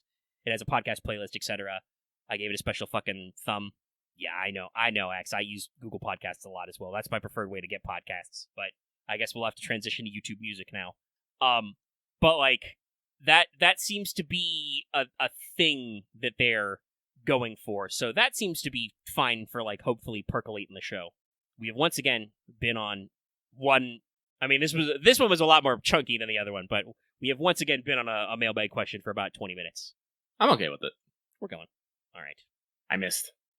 That said, we have been recording for about an hour, and I feel the need to get up and stretch and walk around real quick. So let me pause this down, and we can get back to the mailbagging. We're gonna resume a lumadondon. Oh god, do we still have a store? Yeah. I don't think we make any money off of it, and we should probably close it up because I don't know if Teespring's as cool as they used to be. I think they changed their name to Spring. Patreon's trying to like integrate storefronts into it directly. I just don't know if they do like print on demand. Honestly, I'm pretty sure that we can probably find a better t-shirt like thing than whatever the thing was. Like, this is something else I've been talking about. We don't really have a merch demand, but if we are going to do merch, I'd rather just design and develop it myself and send it out rather than having to go through some weird-ass third-party thing that may or may not have good quality. It's like... we even got some callback from, like, people who did actually buy the shirts that, like, the normal quality thing was, fucking Skippy. Oh, yeah. I do still usually do the link. I can cut that out of the copy pasta. Also, wow, jeez. I forgot hoodies were so expensive. I'm pretty sure that's pretty normal. But yeah, I don't think these jokes have been updated in about 3 years, so... Yeah, we should probably close that storefront. Can I get my backend? Spring.com? I'll figure it out. Maybe they owe us money. Probably not. Anyway, food for thought. Food for thought. Because we have more mailbags. I can't jump and get out of this area! I'm forced to listen to Skippy! Ah! Yes, you cannot jump with Skippy. But LCL, there's like 6 more of these. Wait, we have 5. So... are you sure about that? Nani! I'm not refreshing! Well, I'm pretty sure it should still be there even if you refreshed. I think YouTube is just lying to us again, because it says 7, but I count that there are 6 left. 2, 3, 4, Yeah, 5, 6 6, 7, 8. You're right! I love when this fucking happens. It's the one you expect, too. We have fun here. Alright, so the next one comes from... Wait, actually, do I want a high pitch or a low pitch? Let's go for a low pitch. Dave. They say... I hope you guys do the Combine the Combats. I always want to watch What's Up, but didn't have the time for both. Well, prayers answered. You may give your faith to your nearest angel. Payment will be due soon. Just go to your local church, give them 25 eddies, and you'll be forgiven for your sins. I love puppies. Oh, God. But with that, we really don't have anything else to add to that, I suppose. So let's just keep moving on. I do want to say, it's like, unfortunately, I do like only I am streaming my PS5 to. I'm fucking just sticking him in the fucking stash. I can't. No. He's a quest item. I was so mad I forgot what I was going to say. You were just talking about you're streaming your perspective. Yeah, I'm streaming my perspective on my PS5 to Discord, so I think I will maintain this once we actually get out of the Skellygram things, and we are doing mailbag and the free talk and the What's Up, so people can maybe see how things are done on What's Up all the time, or before, I should say. But other than that, no, let's keep going on. And this next one comes from the Tire King telling Zenobia and Jacques that this will be their initiation for coming to Chaldea. They say, question, hey guys, with Spooktober in full swing and the Five Nights at Freddy movie coming out in 2 weeks, my question is, have you played a Five Nights at Freddy games, or will you stream it on the channel during this month, like an extra stream day or something? Anyway, that's it for me, sending good vibes your way, wah wah wah wah wah wah wah, and hope you have a great evening. Oh, I played Five Nights at Freddy, the OG. I did not enjoy it. I have never played a Five Nights game because I knew I would not enjoy it. I'm not a big jump scare guy, y'all. I just told you earlier, I have anxiety. It's not good for me. No, like, Five Nights at Freddy, like, interesting concept, questionably executed, in my opinion. Especially in recent years as it has continued to go on and on and on. Side job, that's where I'm going. This month we are actually probably going to be playing Alan Wake 2, which is unknown levels of spooky, but I think it still fits the month. Yeah. It certainly is spookier. Yeah. So I think they actually have, like, from previews and stuff, they even said, like, they've got, more direct, right, like, whatchamacallit, even more, like, survival horror elements this time around. Like, actually tune up the spooky factor. Excuse me. 1 second while I pause the game so I can get back into Headspace. Other than that, no, I guess we're doing Castlevania right now, and Alan Wake 2 will probably come out. Oh, God, when does that actually come out? I think it's the 27th. Let me double check. I don't think it's that late, is it? I mean, that's what Wikipedia still says. Okay, no. The pre-order has been moved to the 17th. So yeah, it's in about a week. Or 4 days. Yeah, just everybody forgot to fucking update it. Also, my God, I have been cursed and I will now curse you. Fortnite X Alan Wake 2. How to get the Alan Wake outfit 1 day ago. Enjoy your cursed knowledge. I didn't need that. I didn't need it either, but Google was like, fuck you. Are they getting a physical? Sorry. People also ask, is Alan Wake 2 a direct sequel? Is it next gen only? Is Barry Wheeler in Alan Wake 2? Thanks, Barry. He a real one. By the way, you can watch us stream Alan Wake Remastered on our channel. The archive should still be up. Okay, so it is digital only. Okay, so I don't necessarily have to worry about pre-ordering. I can just do that last fucking minute. It'd be perfect. Yeah. But yeah, no, like I said, I've never been a huge, like, guy to go to bat for Five Nights. I've watched a couple people play the original game and some of this stuff. I do watch Markiplier, the so-called king of Five Nights at Freddy's. But it's just me personally playing them. It's never appealed to me. Because I know they're going to get me, and I don't want to be got. Don't get me. What do you do if the gator gets you? Then the game, you're gone. I don't even know if other people like that Tarkov video Rubik's Raptor did, but I fucking... I mean, it's the Florida, but the unhinged gator role-playing just really speaks to me. I've known people like that is the problem. Oh, wait. I don't want to own no weapon unless it's a felony. He had a federal weapon. I can only hope that this Tarkov-inspired marathon reboot that Bungie is doing is nearly as funny. It probably will be to me. Fucking love marathon. Anyway, let's move on. This next one comes from the Ghoul of Waifu Collection. They say, howdy, Lucky and Omega. Hope you're enjoying the new Halloween event and this Friday the 13th. My question for this week is a simple one. Who is your favorite foreigner class servant? I ask because mine has possibly changed. I love Wheat, but Consort Yang has always been my favorite. But after rolling Jax, her summon line alone hooked me into her character, has a ton of her ascension lines. She might be my new favorite foreigner. If I'm going to be real, my answer is, she's not out yet. I understand your reference. So. If it wasn't for, and unfortunately that foreigner is cheating, because it's me wife, so it's hands down. But if it wasn't for that, it probably would be Jacques de Molay, because she channels one of my favorite Eldritch deities in a very roundabout fashion.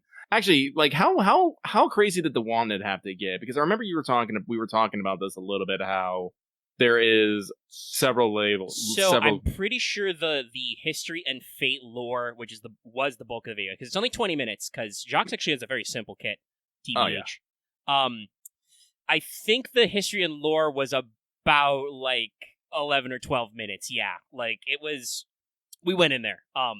It didn't get like as crazy, like I said, as like a Space Ishtar, but it was definitely like, okay, to explain who the fuck Jacques de Molay is, I have to explain to you the Knights Templar, because you know those jokes about nobody cared who I was until I put on the mask? Nobody fucking cared who Jacques de Molay was until he was the Grand Master of the Templars.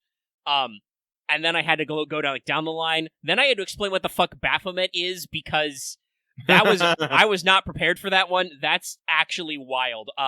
Hey, yes, I remember that. the goat part, Yeah. that's all made up. Some Yep. occult dudes in the like late 1800s decided, hey, what if Baphomet was about like a goat? Yep. And I explained the whole thing in the one, and you should go watch it if you haven't, about what that is. But then I had to go down another and be like, also, hey, by the way, because she's a foreigner, Jacques de Molay is plugged into an outer god, and then I had to explain the Shub Negarev to people, which is a lot. That was at least more straightforward. I could just be like, yeah, so they don't actually explain, they don't mention her by name, but they do say the Holy Mother of the Abyss, and I'm just like, this is easy. This is easy, chat. Oh no, I think she actually has like a few other references in there, but no, like I especially saw it in the fucking the NP with the ball with the tentacles on the webs. I was like, I know that. And the black, you know, the references to the black goat are in there, and mentioning Dark Young and stuff, and it's like, yep, I got it. Yeah.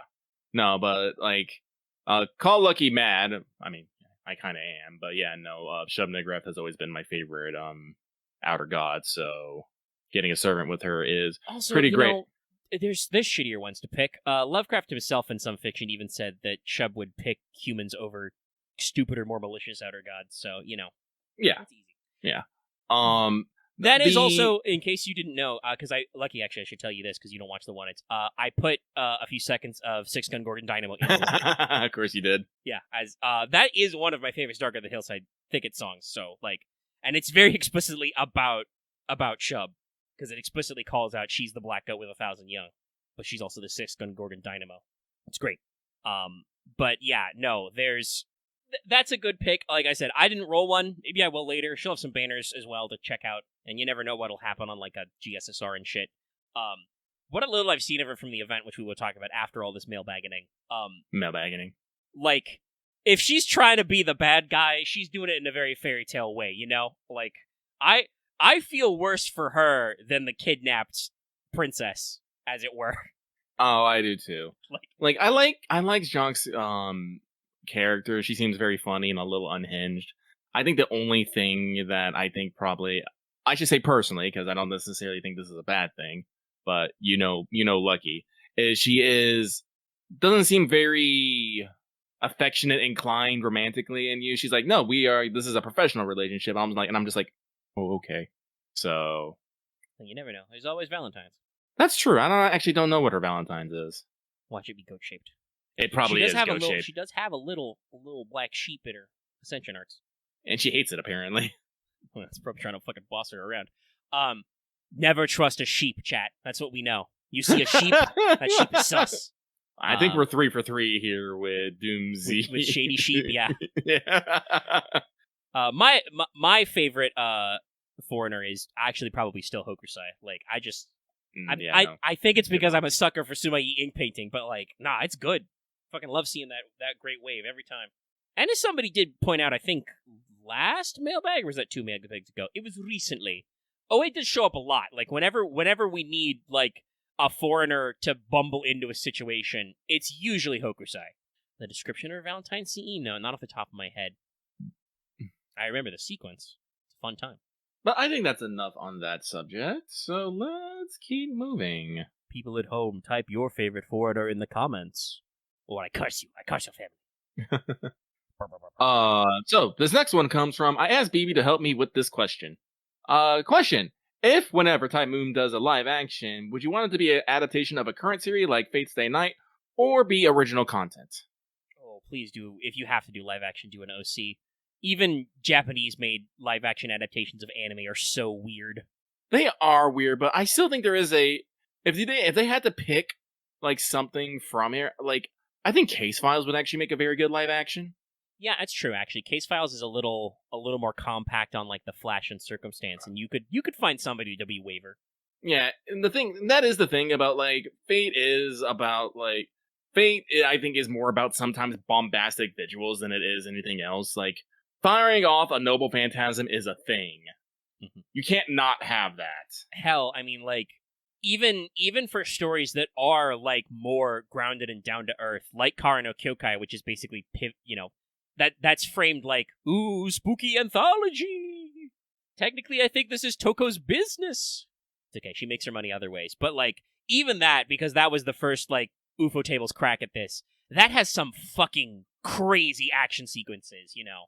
which I do not think you could replicate the same effect in live action of Shiki going to town on zombos, you know? Mm-hmm.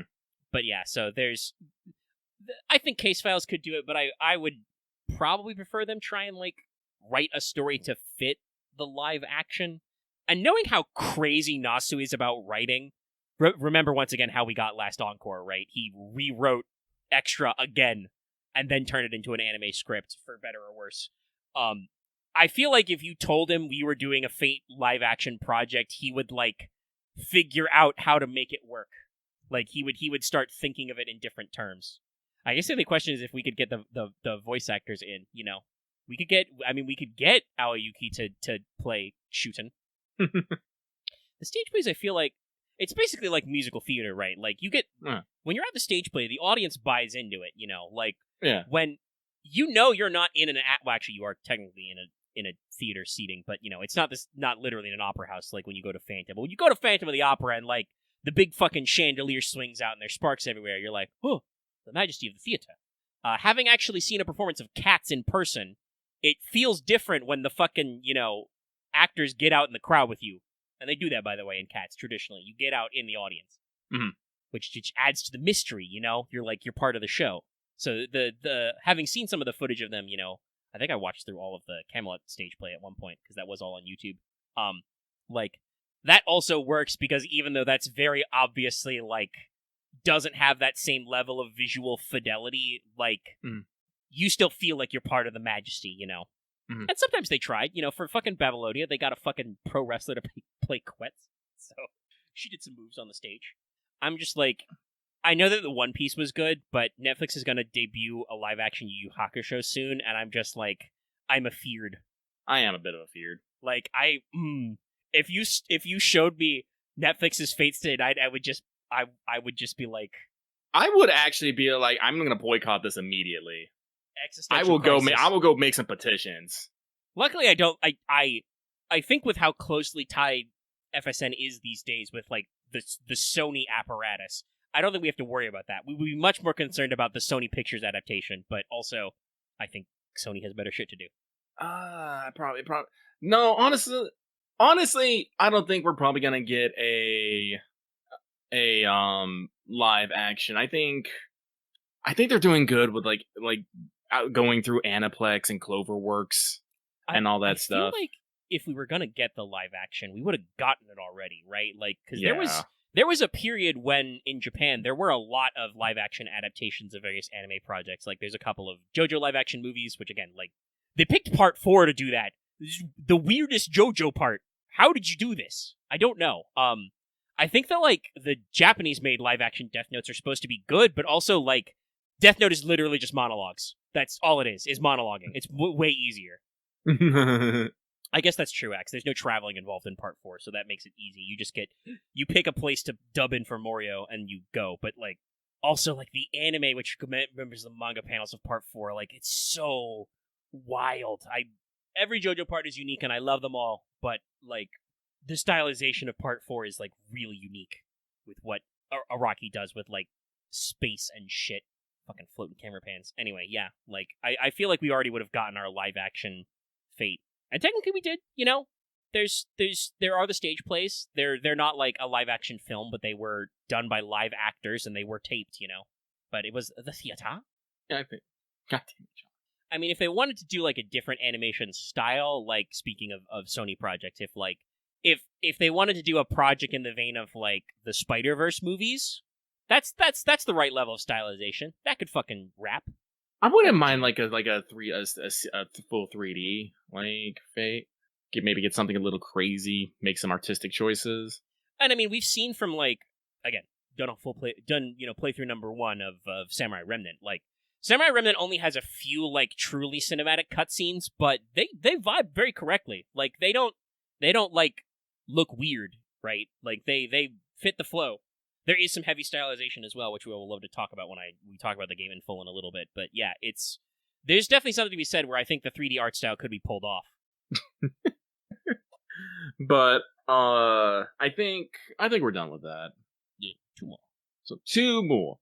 So this next one comes from Monster Girl Aficionado, who says, "Dear Lucky and Omega, In your opinion, what are your most protagonist-like qualities? Sending you good vibes. Wah, wah, wah, wah, wah, wah, wah. Keep up the good work. Protagonist-like qualities, eh? Me, it's my roguish charm and stubborn bullheadedness. Yeah, I definitely. You might not think it, but I do truly think Lucky would work wonderfully as one of those all-loving heroes. Mm-hmm. Just be like, nah, man, we're all friends. We're cool. We can hang out. Until you try to hurt one of my friends, and then I will murder you. That's when his superpowered evil side activates. You get dark, Lucky. But no, I do think I am actually a fairly charismatic person when I want to be. Spoiler, I don't always want to be. But the flip side of that is I can be very stubborn and opinionated. So a lot of times I will stick to my guns. I'll definitely stick to my guns if I don't think I'm wrong. Well, yeah, who doesn't?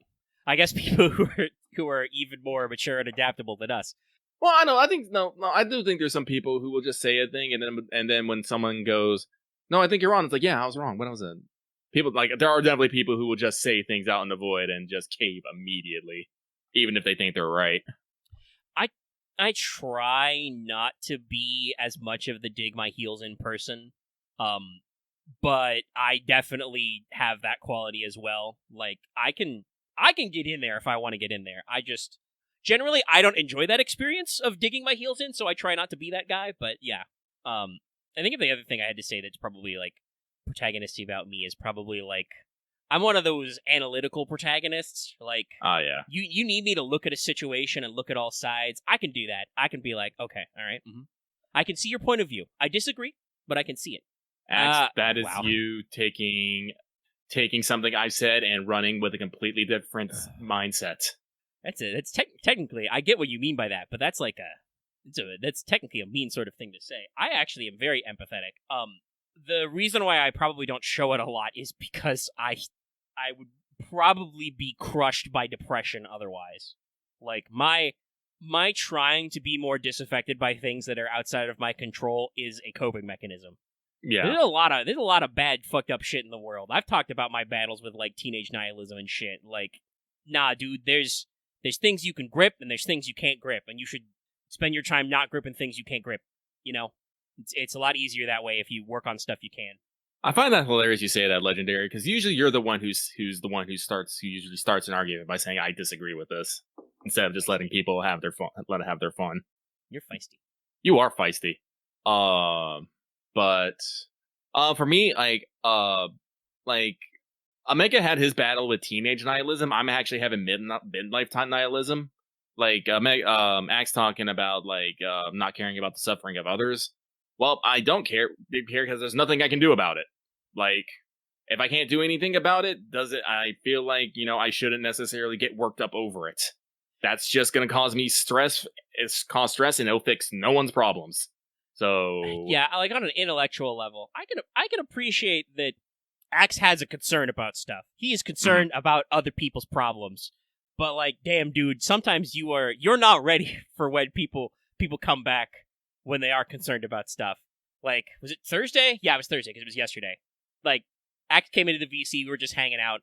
We were maybe going to do stuff, but then, Lucky, you and I both agreed that it was better for me to work more on Samurai Remnant, and I can tell you guys later exactly how far I got with that night. Yeah. But, like, at one point, he just asked, how we were doing, and you were just, you were maybe not having a great day. No. You were kind of rattling around, and he was just like, I wasn't ready for that. And I didn't say it back, but my first thought was, you should not have asked that if you were not prepared for that one. Like, after you said that, I was like, wow, I have nothing to add to this conversation anymore. But, it be how it be. Mm-hmm. I appreciate the care, but if you try to fucking...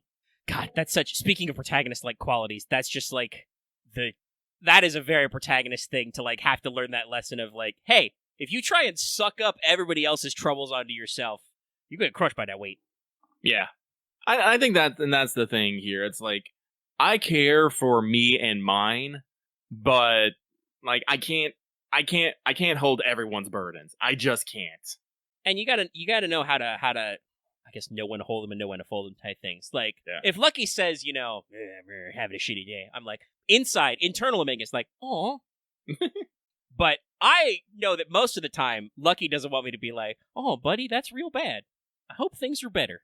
Just be like, okay, I understand that you've said this. I acknowledge that. I hope that Omega posts fucking that's rough, buddy. And I can giggle at it. That's a solid one. Deflect with humor. Mm-hmm. But like, yeah, no, like I think that's the thing about, you know, being the all loving hero. It's like I do think that's a little weird because it is one of that realist things is you can only help so much. You really can only help so much, and once you go past that point, you're only destroying yourself for the sake of others, and then you're not going to help anybody. So, believe it or not, this theme will actually, I think, come back in several discussions we have about characters in Gil versus the World.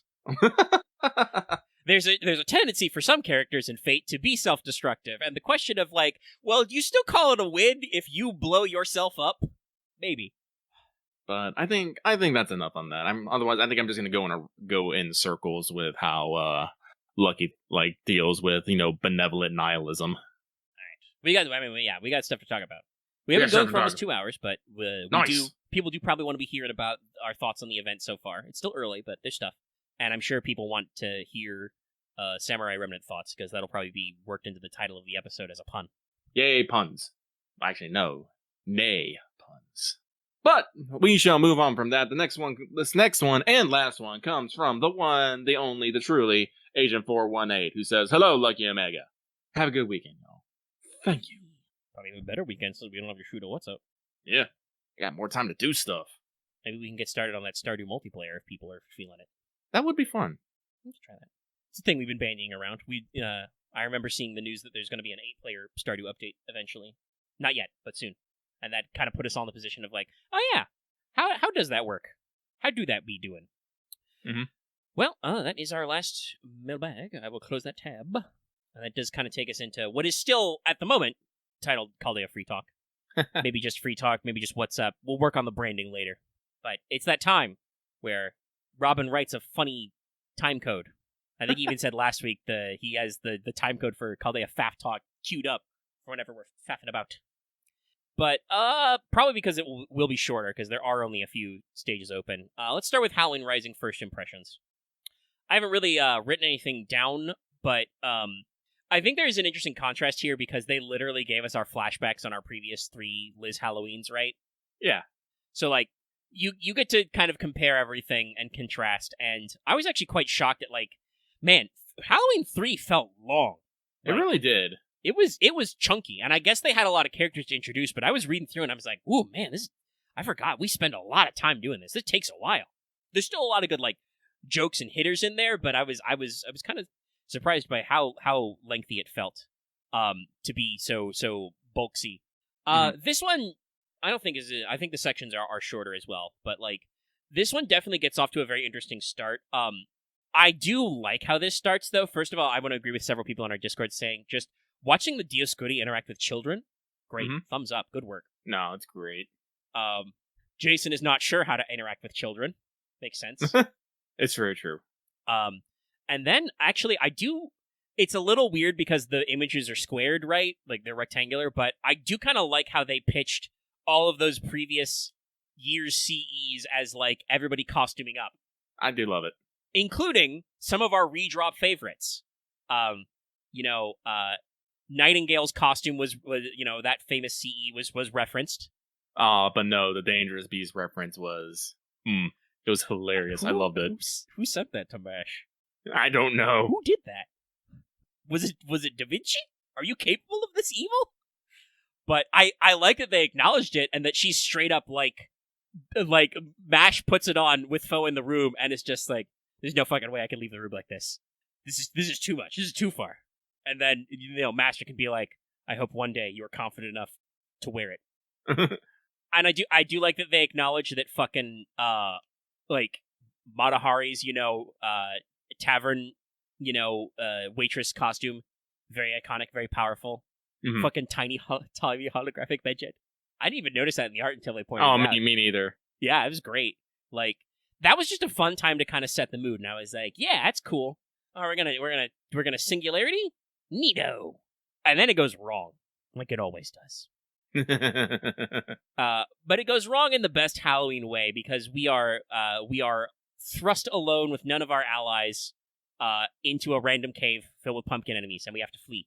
and we find Elizabeth Cinderella herself, I love Cinderella. I think that's the best name. Wearing her, her drab maid outfit. And she has decided this is a musical, so she must sing every line. I'm sorry. Can I shout out the fact that she does do this in all her fucking voice lines? Yes. Shout out to Ruby Okubo for your effort. We appreciate it. But yes. Her just being like, I should say it again. She's going to sing all of her lines. Everyone asks, why are you doing this? She's the only one who is in the musical. And I love that immediately Liz sees us and recognizes us, and she's like, "Oh, sup? You're my fairy godmother now.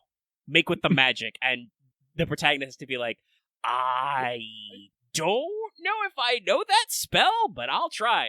By the way, I had to do it. I picked Bippity Boppity. What did I pick? I think I picked the third option. There's like three choices. I think I picked the third one. Actually, that is a good choice. Is it? Does she say fairy godfather if you're male? No, I think it's still godmother. Yeah. Is godfather? Weird. Is it? I don't remember. Are you sure? I'm getting conflicting information. Chat, double check me. I could be wrong. It is godmother both ways? Okay, it is godmother. Okay. No, it's godfather both ways. Okay. I don't understand anymore. Anyway. Okay. We have conflicting. Maybe it's random. RNG, let's go. You get to pick from three options. One is Bippity Boppity, one's Abracadabra. What's the third one? What was the third one? Hocus Pocus? No, it wasn't Hocus Pocus. I think it was... I mean, I could see your brain autocorrecting to godmother. That's why I made the joke at the start anyway. It's just... Hang on. I play male. I don't know why, why it is this way, but I always assume fairy godmother. Oh. It was... I did that one. Probably, yes. That is also funny, but yeah. I went Bippity Boppity, and it fucking works. It fucking works, and your immediate reaction is, that fucking worked? Like, what?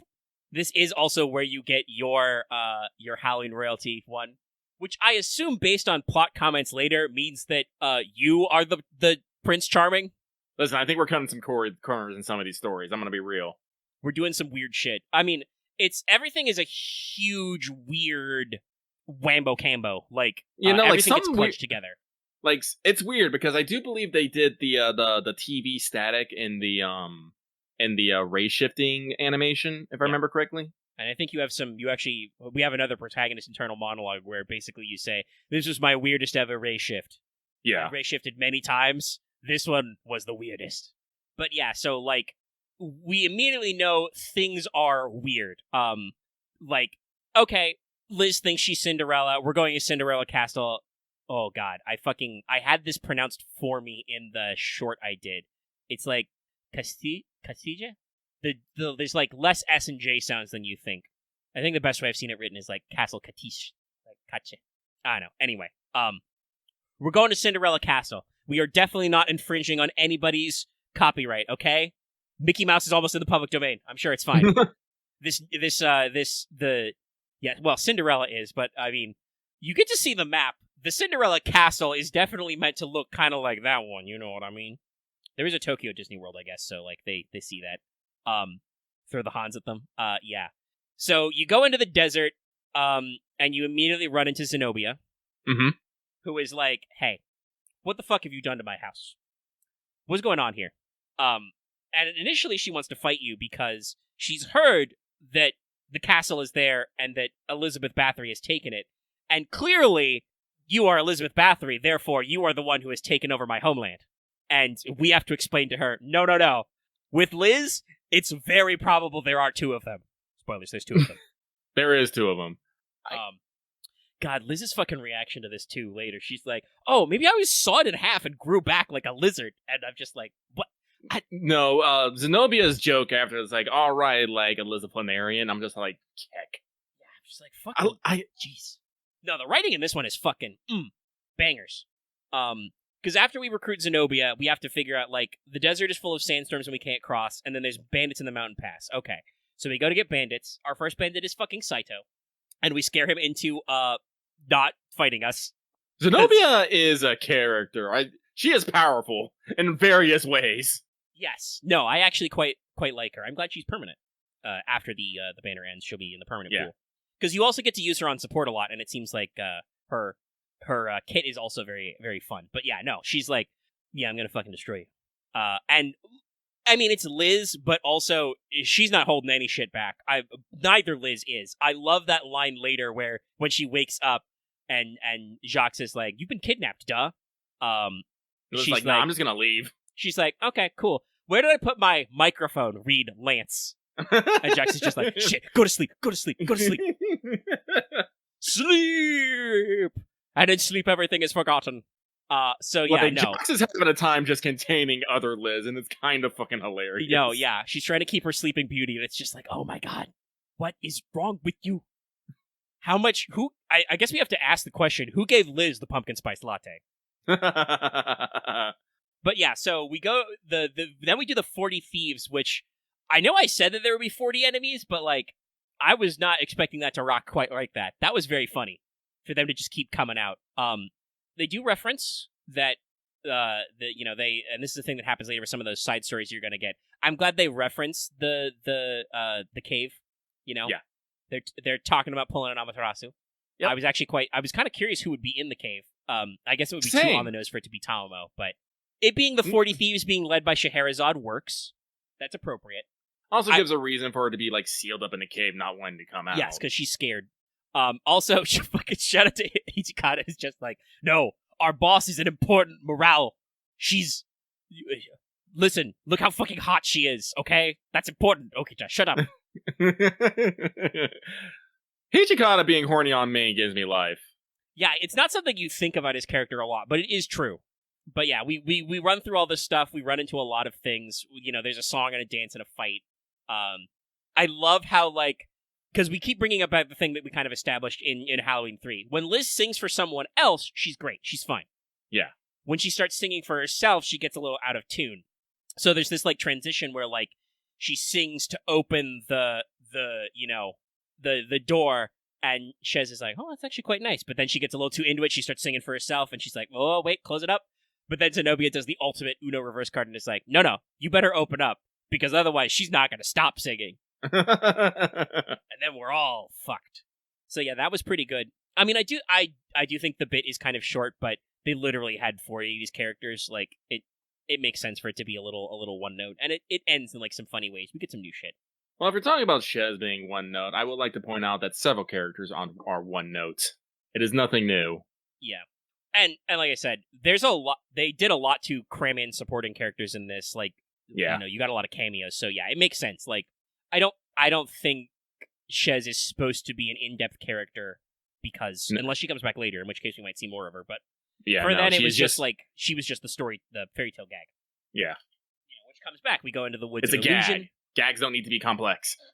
Yeah, we go into the witching woods, the woods of illusion. We run into the 7 mercenaries, which is great.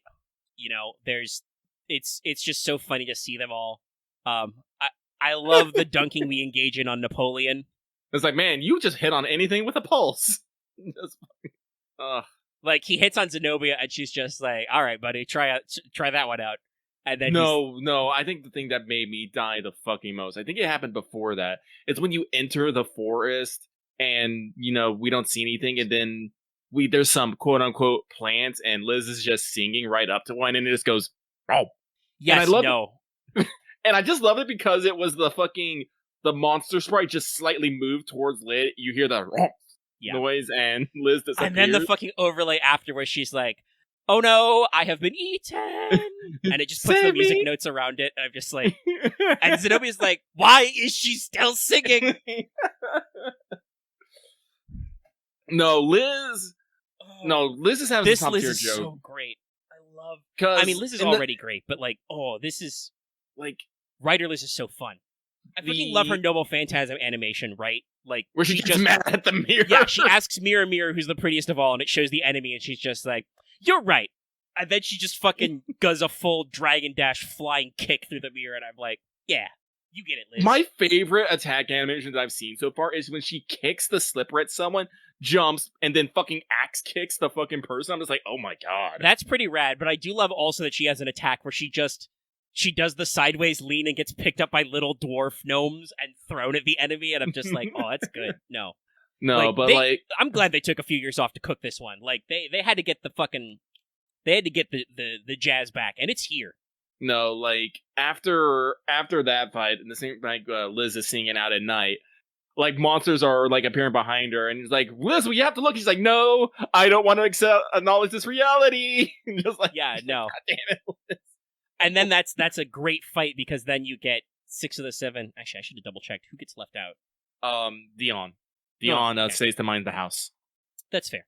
I mean, and Dion's noble phantasm is usually non-offensive, so I can see why they would switch it out. But yeah, no, the fight where 6 of your 7 dwarves, just form the entire lineup is like, that's great. That's real good. And they all give you story buffs. Yeah, they all have buffs and debuffs. It's real rad. And then after that, they play rock paper scissors to see who goes with you. It's Mordred and Napoleon. Oh, and Mordred, my sweet tomboy, just being like, "Hey, you know what'll get us through this forest faster? If I fucking blew it up." It goes back anyway. It wasn't the worst idea, if I'm gonna be real. I mean, no, the woods do magically grow back. And then poor Hector. Poor Hector. He gets to play Hansel and Gretel. Hector and Grendel.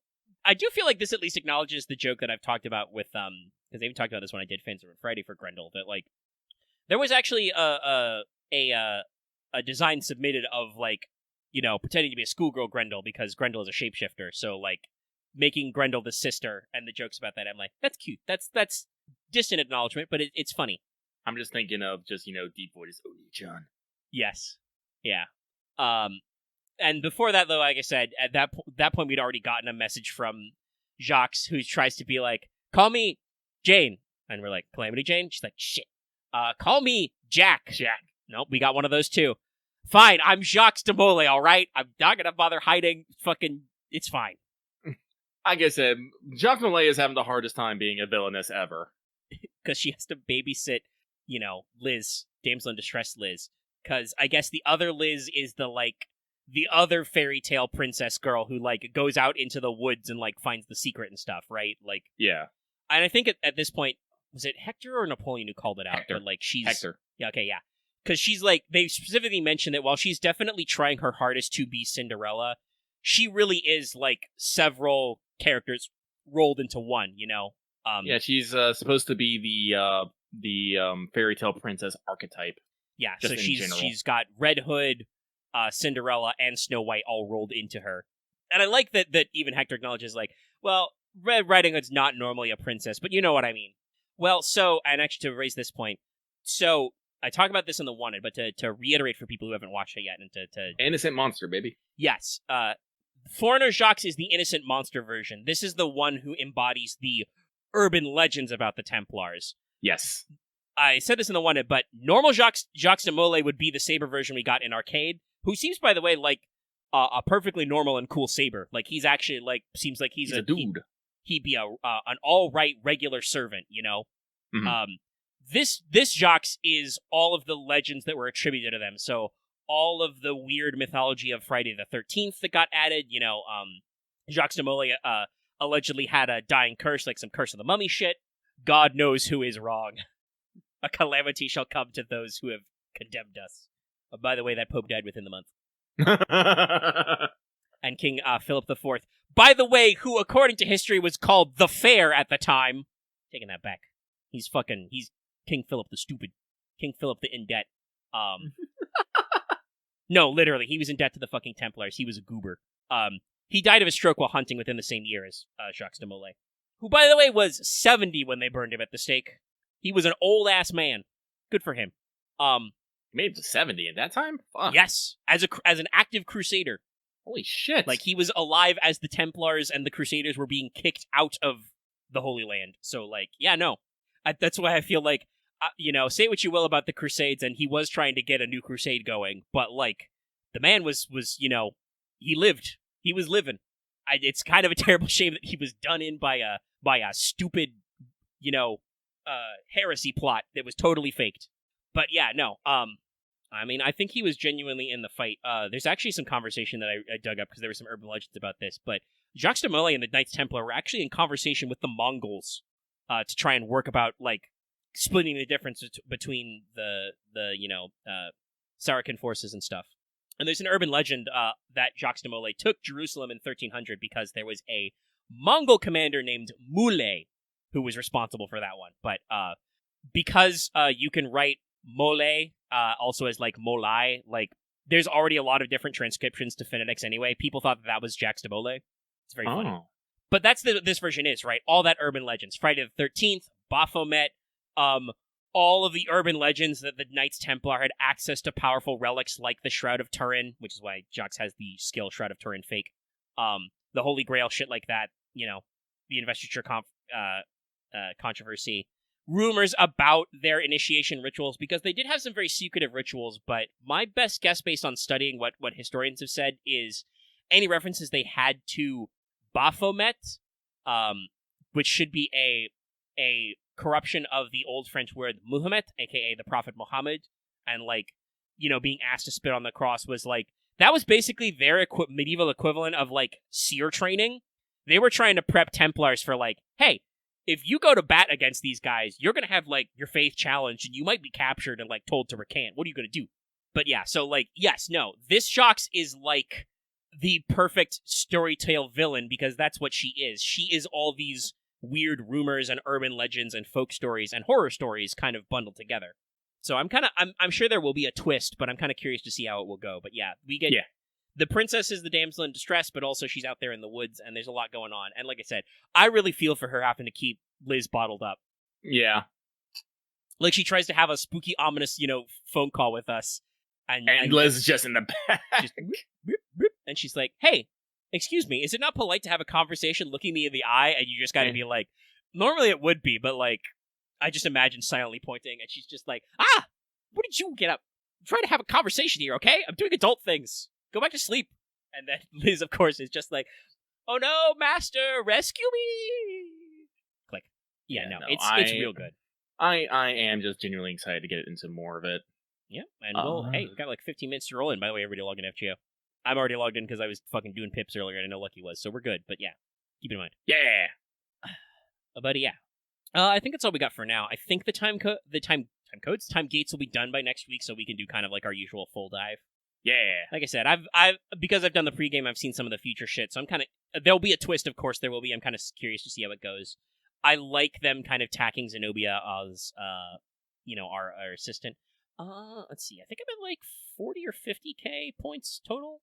I do want to say I was a little concerned with it being a triple point ladder, but you get your CEs very early. Like, I got them right away. I like that. Yeah, Hell, no, I got one of Liz's Ascension mats before I got my first from the MSQ clear. No, like they're really upfront with giving you all the mats. Like I think this is the first time someone correct me, am I wrong? But I think this is the first time they have just straight up like given you like extra NP copies right up, and specifically they have the NP enhanced tag on them. Yeah, they let you know that because Liz is temporary, that you can like just straight up add her NP before she's permanent, and I'm like, woo, this is neat. I think I've never seen this pop up before. Yeah. Like, it's good. I like this. This event is very well made. It's a very good return to form. Also, yes, Axe talking about how Liz's dress is open in the front like Nero's. I think she made some comments about Zenobia's wardrobe, and I just did mentally think to myself, oh, Liz, you really shouldn't throw stones. You're dressed very flashily right now. But yeah, no, there's some real good shit in this event, both like mechanics-wise, it flows very well, and story-wise, the writing is very good. I've already seen some of the the puns they've got going on, like because I got my N-Picture MP copy from the tortoise and the hare, right? Mm-hmm. Which is kind of fun. I'm kind of curious to see where we go later because there's some more of those, so we'll get into it. But yeah, I think that means we're about 2:15. Our remaining time, I think, for now. Obviously, as usual with the What's Up style formatting, I'll leave it open if Lucky got anything, though I watch as the ever encroaching hand of time moves on. But let's talk about playthrough 1 of Samurai Remnant. If you have not cleared at least one playthrough of Samurai Remnant, you should probably hang up your headphones now. We'll probably be spoiling some things. Some things. Some things we can't spoil because some things are not revealed in the course of one playthrough, and I would appreciate if chat does not necessarily tag me in for those, either, because I do want to actually find out some stuff just later. Several people just being like, bye. Yeah, no, it's better to leave in your own time. But yeah, so playthrough 1. I think we both got the ending, but I mean, I think we don't need to do 3. About half the people have left. Better to do it. because I went all in on one side on my own. So unless there is like a new option, if I just go the opposite on both sides, it'll be fine. Yeah. Like I ended up fully committing to the quote unquote assassin route. But I got Ray of Light ending. I assume you also got Ray of Light. Yeah. It seems like that's the direction to go in. Like naturally, if you're following some of this stuff, I'm kind of curious to see what the other direction like takes us, because there's a lot of mysteries that are left unveiled. And I do appreciate that, like, when you, even after you've done roll credits and everything and gotten all your ending scenes, like, the narrator is like, but his sword was still not sated. Yeah, no, I think that basically confirmed what, like, if I understand this right, I think I figured out, like, what's fucking Iori's, dark demon is. But, He is a fighty boy. He's got some fighting to do. He was born in the wrong time. Mm-hmm. But yeah, so there's some real interesting slamma jamma. I think we were just, skirting around the edge of day 3 when we talked last. Because definitely parts of this get going, like, very heavily. Like, day 2, or chapter 2, the second chapter is, like, very bulky, because there's a lot of things they have to introduce, right? And I think you even said this last time, but yeah, the chapter 1 is, like, what the fuck is going on? Chapter 2 is, alright, here's all the players. Like, not literally all the players, but they have to introduce the bulk of the rogue servants, so that they can take them away later. And a bulk of the masters and their servants and stuff, and kind of set up all the pieces. And then when you get into 3 is when they kind of start being like, okay, you're investigating. What are you interested in, Iori? Which direction do you want to take this, Because you got mysteries on mysteries and stuff. And I ended up, kind of like I said, going... It's funny, we can joke about the routes, right? Like, I feel like technically the way this ending works is, like, this is the Dorothea, but also the Shosetsu route. No, this is the harem ending already. Don't you lie to me. I mean, basically, it's how it is. Like I said, maybe those were. I think that was technically off mic, but earlier we were talking about how it was planned for this to be more like how a lot of Fate works are traditionally, where there would be very clean route breaks and even dead ends. When you bad ends and stuff when you fuck up. Where the only version of that is the joke ending with Gil. From what I understand, there is a bad ending, but you can only get that in New Game Plus.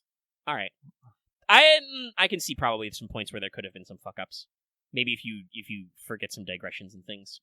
Not exactly, but I will not spoil it for you. Depending on like what stuff is different, I can see points where they could, but it's hard to see without actually seeing like what new content is introduced and plus like where it could go. There are some interesting things going on, but yeah, like I ended up like the first choice to like go in the direction of pursuing Assassin. I was like, well, she seems like she's connected to stuff, and then I was actually kind of surprised to be like, oh, actually no, Dorothea and Assassin are kind of like completely separate, doing their own thing. Yeah. It's these other guys who have kind of a group conspiracy going on that I was a little surprised by.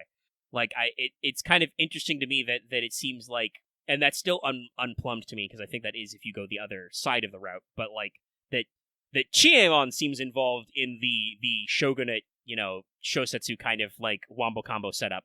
And I'm kind of like, but it's not, but then again, it's like, it's not really. Well, yeah, no, he's still doing his own thing, but like, it's interesting how it seemed like there was some back and forth, I know that him and Shosetsu have a conversation later about the Kaya kidnapping, of like, hey, did that work out like how you planned? And he's just like, shut up, you would have done the same thing. And Shosetsu's like, don't know about that. Don't think so. I do genuinely, to snap forward to some like chapter 5 stuff, everybody be on a warned, like, I do think that Chiemon has a problem with not understanding people, because there's a moment later, I talked about this, where like, I don't know if it's just because of the way the route writing works, but like, there's a moment later where Iori thinks he's done with things when, if as a player you're doing the math and you're like, wait a minute, like, that there's one guy left probably that you haven't resolved. And yes, technically Lancer does get hit with some of the, the Divine Beast's lightning, but I don't know if that actually took her out or not, It's left ambiguous in the moment, and there's no way Iori would have known that. He was fucking somewhere else. Yeah. But like Chiemon just shows up to fucking die, and Iori wasn't like a bit quite expecting that one. So Shosetsu takes the hit for you. No idea if Iori would have been okay or not. But I do love that just how like Chiemon has that brief moment of pause where he's just like, "What? Why did you do that?" And then there's nothing else because Iori, like a stone cold badass, just does the EI cut and fucking cuts him down. Like, no hesitation there. It's just like, oh shit, that guy's still alive? Oh, there's an opening? You're dead. He's dead, Jim. But, like, there is that moment of, because we have to wrap up all these plot hooks, the game has several moments where it could end, but they're like, nope, we're gonna cram one more fight in here. I don't think it's necessarily that bad. No, it's, like, I don't think it overstays its welcome. I didn't really have fun doing the final boss fight. He feels a little weird. Like, the way I phrase this in Discord is I kind of wish there was a skill to, like, extend your evade range by, like, double or triple. Because I won't say what the final boss is because it won't make any fucking sense out of context. But, like, he's a big guy. He's, like, a big monstery guy. So he has a lot of, like, big area attacks that I'm, like... There are times when I'm just like, oh, there's no real way to get out of this, you know? Like, it's some big areas. Sometimes you can evade if you're ahead of time, but you can get, like, hit stun locked and stuff. It makes me wonder if maybe that boss's design was, like, they came up with that concept while it was still gonna be more Souls-like. Possibly. Because I feel like I don't actually, and chat, let me know if you know, I don't actually know if your evade has, like, iframes, per se. I don't know. Now that I think about it. Because it feels more like it's a classic evade in that if you get out of the way of the attack, you dodge. And if you perfect dodge, you get the riposte. And riposte does have iframes. But if you don't riposte, if you just are not, if you are still in the spot where an attack lands when you finish your evade, you're hit still. So there's some awkwardness with the big guy. If it was more of an actual Soulsborne, you know, you'd have a little bit more of the, like, the iframe dodge roll and stuff. And I'm kind of curious if that's maybe where they still had the idea. Like, it only took me, like 2 tries, and I had more than enough items of just, like, fucking eating. Ooh, are you saying that the bosses are different the other way? Oh, I'm kind of curious if they are actually different. Because that does happen in the final chapter, which is Ray of Light, so I would like to see if those are actually different. But, yeah, the boss is a big dude, and he has some big hitting attacks. He also flies, which I feel like, actually, like, at times the flying, like, futzed with, like, Saber's Link attack AI. It did. I didn't think the flying was too bad, because usually he was doing some big charge attack, and I always did like, raindrops, and it just knocks him out of the air, and I'm like, free hits, let's go! Oh, yeah, no. By the way, Undertow or Droplet, like, fucking amazing. Like, there are so many times Undertow saved my butt in that final boss fight, where it's like, oh, he's doing a big dash? Undertow. He walked in and dumbass.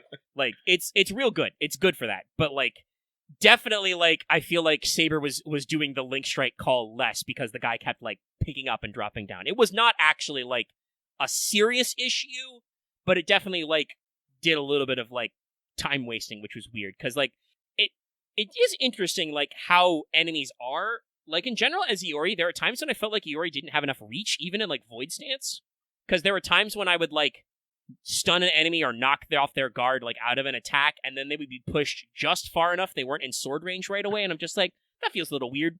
But that might just be because I was playing as Iori in that moment, because different characters have, you know, different movesets and different reach, you know? Like, Samson's a big boy.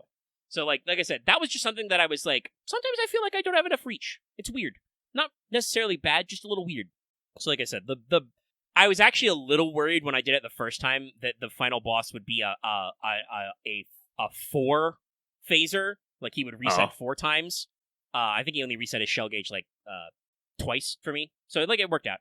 And I was able to switch to Saber and end with Noble Phantasm, which was fine. I do think I agree with you that I definitely feel like in boss fights, like, the Valor gauge and stuff doesn't really charge really well. I think it charges off killing. Like, I'm not sure. Enemies? I'm not sure. I don't feel like I gained. I don't feel like I gained any in that final boss fight. Like, I went into that fight fucking juice because I knew I wasn't gonna be able to fucking grab anything, like, in the fucking moment. Yeah, no.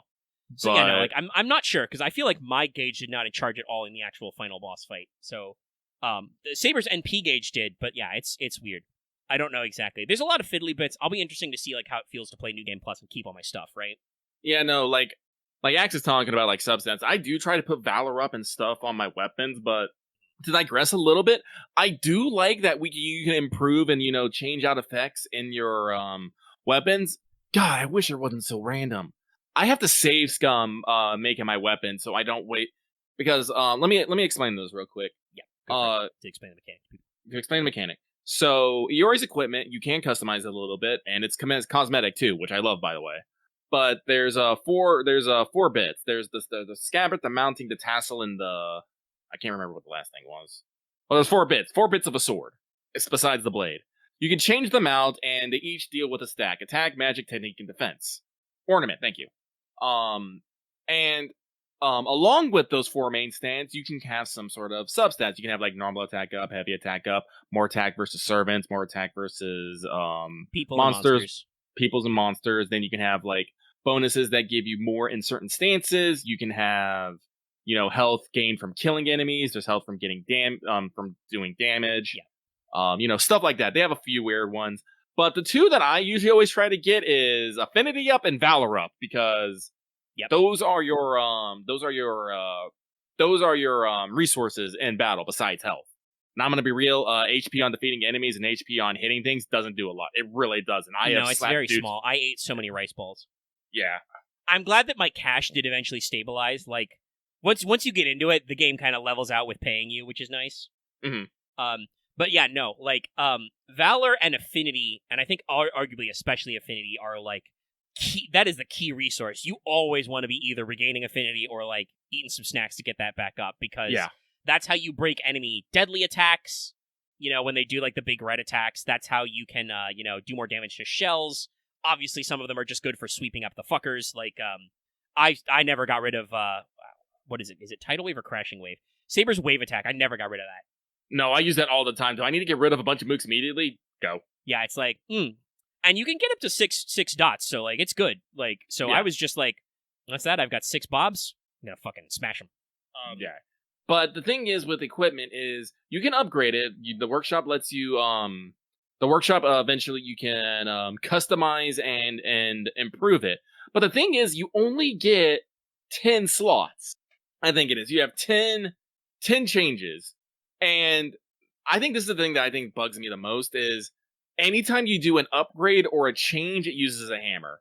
Even if it's something you don't want, like, even if it's something you didn't want or didn't want to, like, use. Like, do you know how many times I'd be trying to change off, one with water, and then I just get one with water again? Ugh. And the hammers are technically a finite resource. Yeah, so it's just all like, so I'm just like, because, that's like honestly, like, I love this game. I'm like, as soon as I don't know if I'm gonna like beat like Cyberpunk or fucking Sea of Stars before I get back into Samurai Remnant, just because I'm in. But that's the thing that kills me. I want to make, like, when I saw this mechanic, I was like, oh man, I could just like start making swords for every situation. Like maybe I'll have like a void stance sword, or maybe I'll make just have like a health getting sword and stuff. And then I'm trying to do it, and it's a pain in the fucking dick. Because not only do you have to find the weapon you have to, get the weapon that you, like, want and stuff, and maybe get, the attributes you want. Like, if you don't get the attributes you want immediately, you have to spend potential bonuses trying to get it, and it's random.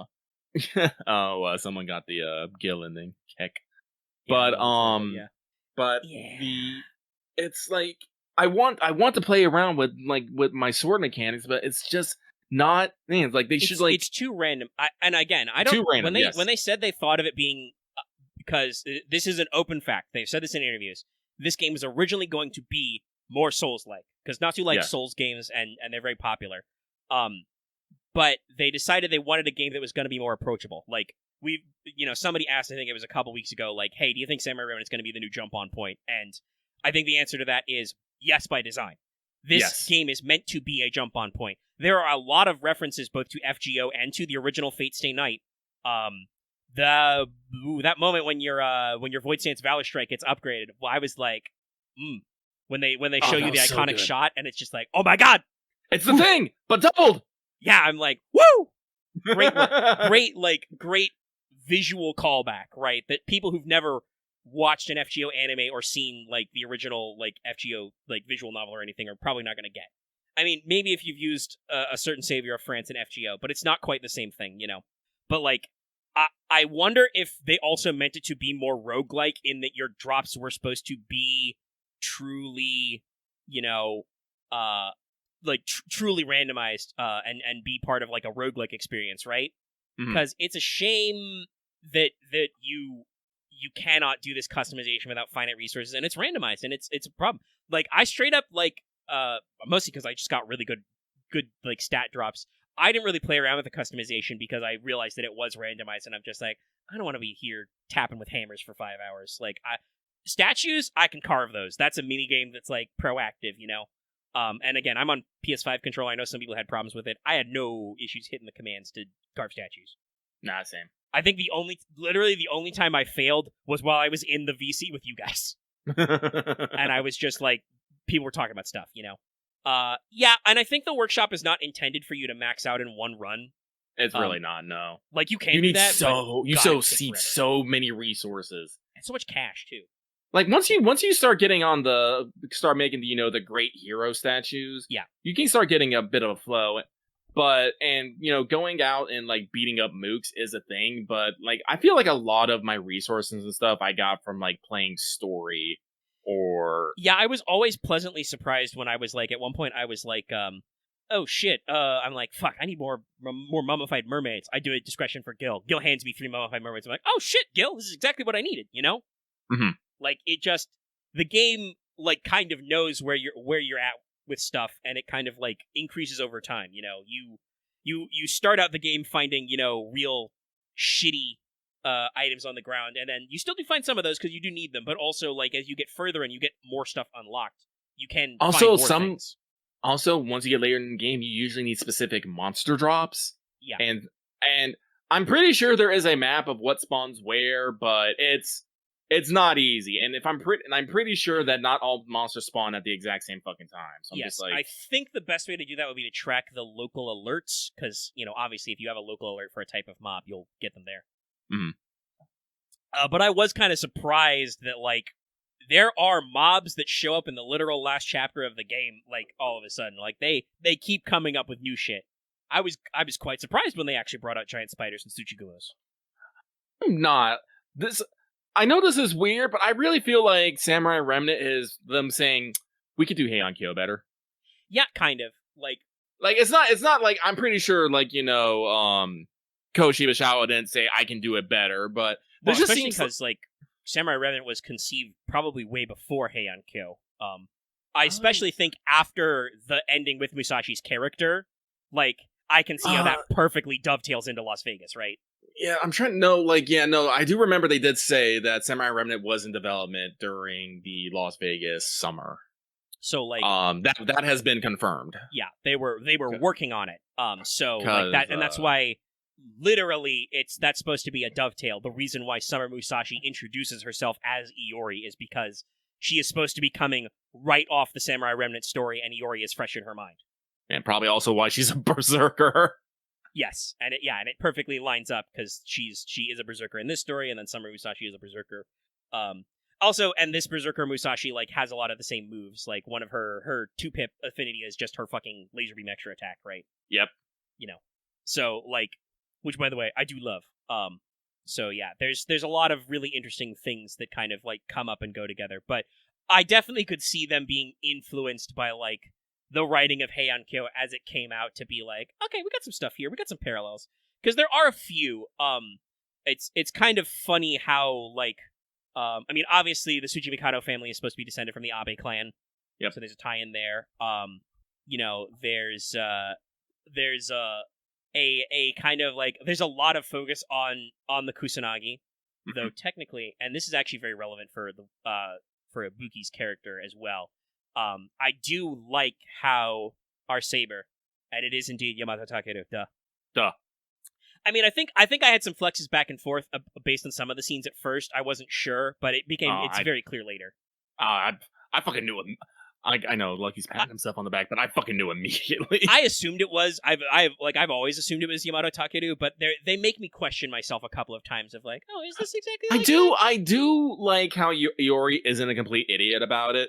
He, like, listens to how Saber talks and thinks, like, he's from a time then when they didn't have paper. Yes. And, all those, like, sorts of things. Very so it's like, old shit. Well, also, Axe, I'm not surprised you would recognize it, because that's another thing I know is that he's an SMT guy. He's a guy in technically like an SMT demon.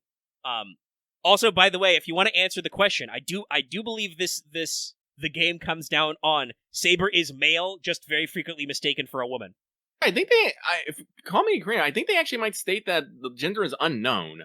I could double check. That for the way servants work, that would work in Saber's profile. Just because I genuinely don't think Saber cares.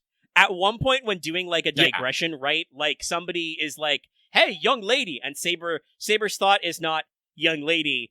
How up or down, like how he feels about that. That just makes Saber think about Saber's wife. Yamashita's wife. Yeah. Like, Saber doesn't care what gender Saber is. Saber just wants rice balls and to fight dudes. Give me miso soup. Give me enemies. Soup enemies. So yeah, like though hey, we did get a moment of Yui Shosetsu actually though. Fucking Sashi being full of spoilers. Yeah. Oh no, that was great. It's all like I can't remember if she said like she or gal, but people were just like, "What?" And Musashi's like, "What?" Right back. Yeah, Musashi straight up says at some point, "Oh, so is Yui Shosetsu a woman in this timeline?" And then the other people were like, "What? Huh?" I also love Musashi constantly saying like modern isms because she's been hanging out with us in Caldea on the side, and yours just like it's a what scenario? I think like that. I think they have to make it a little weirder because in the Japanese, it's usually just Musashi using English. Yeah, she uses loan words. I think there are a couple of times where she does use some more modern slang, but yeah. Like, I remember this, she uses, like, when she and Igori were gonna go around, she used the term, escort, but they translate it as chaperone in the text. So... And that makes sense. That's a thing that a lot of English localizations do, where they swap English words that are English loanwords for French loanwords in English. Mm-hmm. Like, for instance, in P3, that's Mitsuru's whole deal is, in the original Japanese, to show that Mitsuru is, like, super well-educated and high class, she uses a lot of perfectly grammatical English. In the English translation, she uses a lot of perfectly grammatical French to show that she's, like, very well-read and educated, Yeah, most recent example I can think about is in Nikkei, the CEO of Tetra Mustang, who I can't remember who the voice actor's name is, but is voice acted by the guy who does Dio, so it's fucking great. Speaks gratuitous English and Japanese, but in the English version uses gratuitous French. Yeah, that's a very common like localization hack, I guess we would say. Yeah. But yeah, no. She throws a few of those out there, which I love. But yeah, but there's definitely some conversations, yes, with is it Tachibana Hime? Yeah, Tachibana Hime. There are a few cases where that reads a little weird, but I think that's intentionally like vague because they don't really. Interestingly enough, on my first playthrough, we don't really unpack that one. Like, that might be maybe I'm hoping like, that is a little Sam. I'm hoping that's maybe something that's a little more unpacked in the like I don't think Iori ever figures out that Kaya is a pseudo of the 15th servant. Mm-hmm.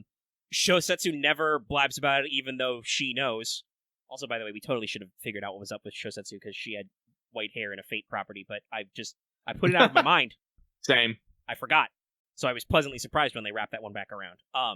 But yeah, wasn't surprised they were a woman. Was surprised they were that. Yeah, I know I guess I really don't want. We can say she's a homunculus. Yeah, she's a homunculus. Actually, this is a point that I want to bring up. Apparently, I had to look this up because I was confused. Apparently, she is based off the Einsburn homunculi, which is one of the reasons why Dorothea has to pack her up and take her home. But at the same time, when I said that, I was like, okay, maybe Clock Tower's being fucking hypocrites here, talking about how they have to preserve history. Yet before this, they were all gung-ho to participate in this, mystery-breaking ritual with that summons monsters and have people fighting in the fucking streets all for a point of power. So I'm like, you guys are fucking hypocrites. Dorothea, you're cute and I like your spunk, but don't you sass me. Don't you sass me, girl.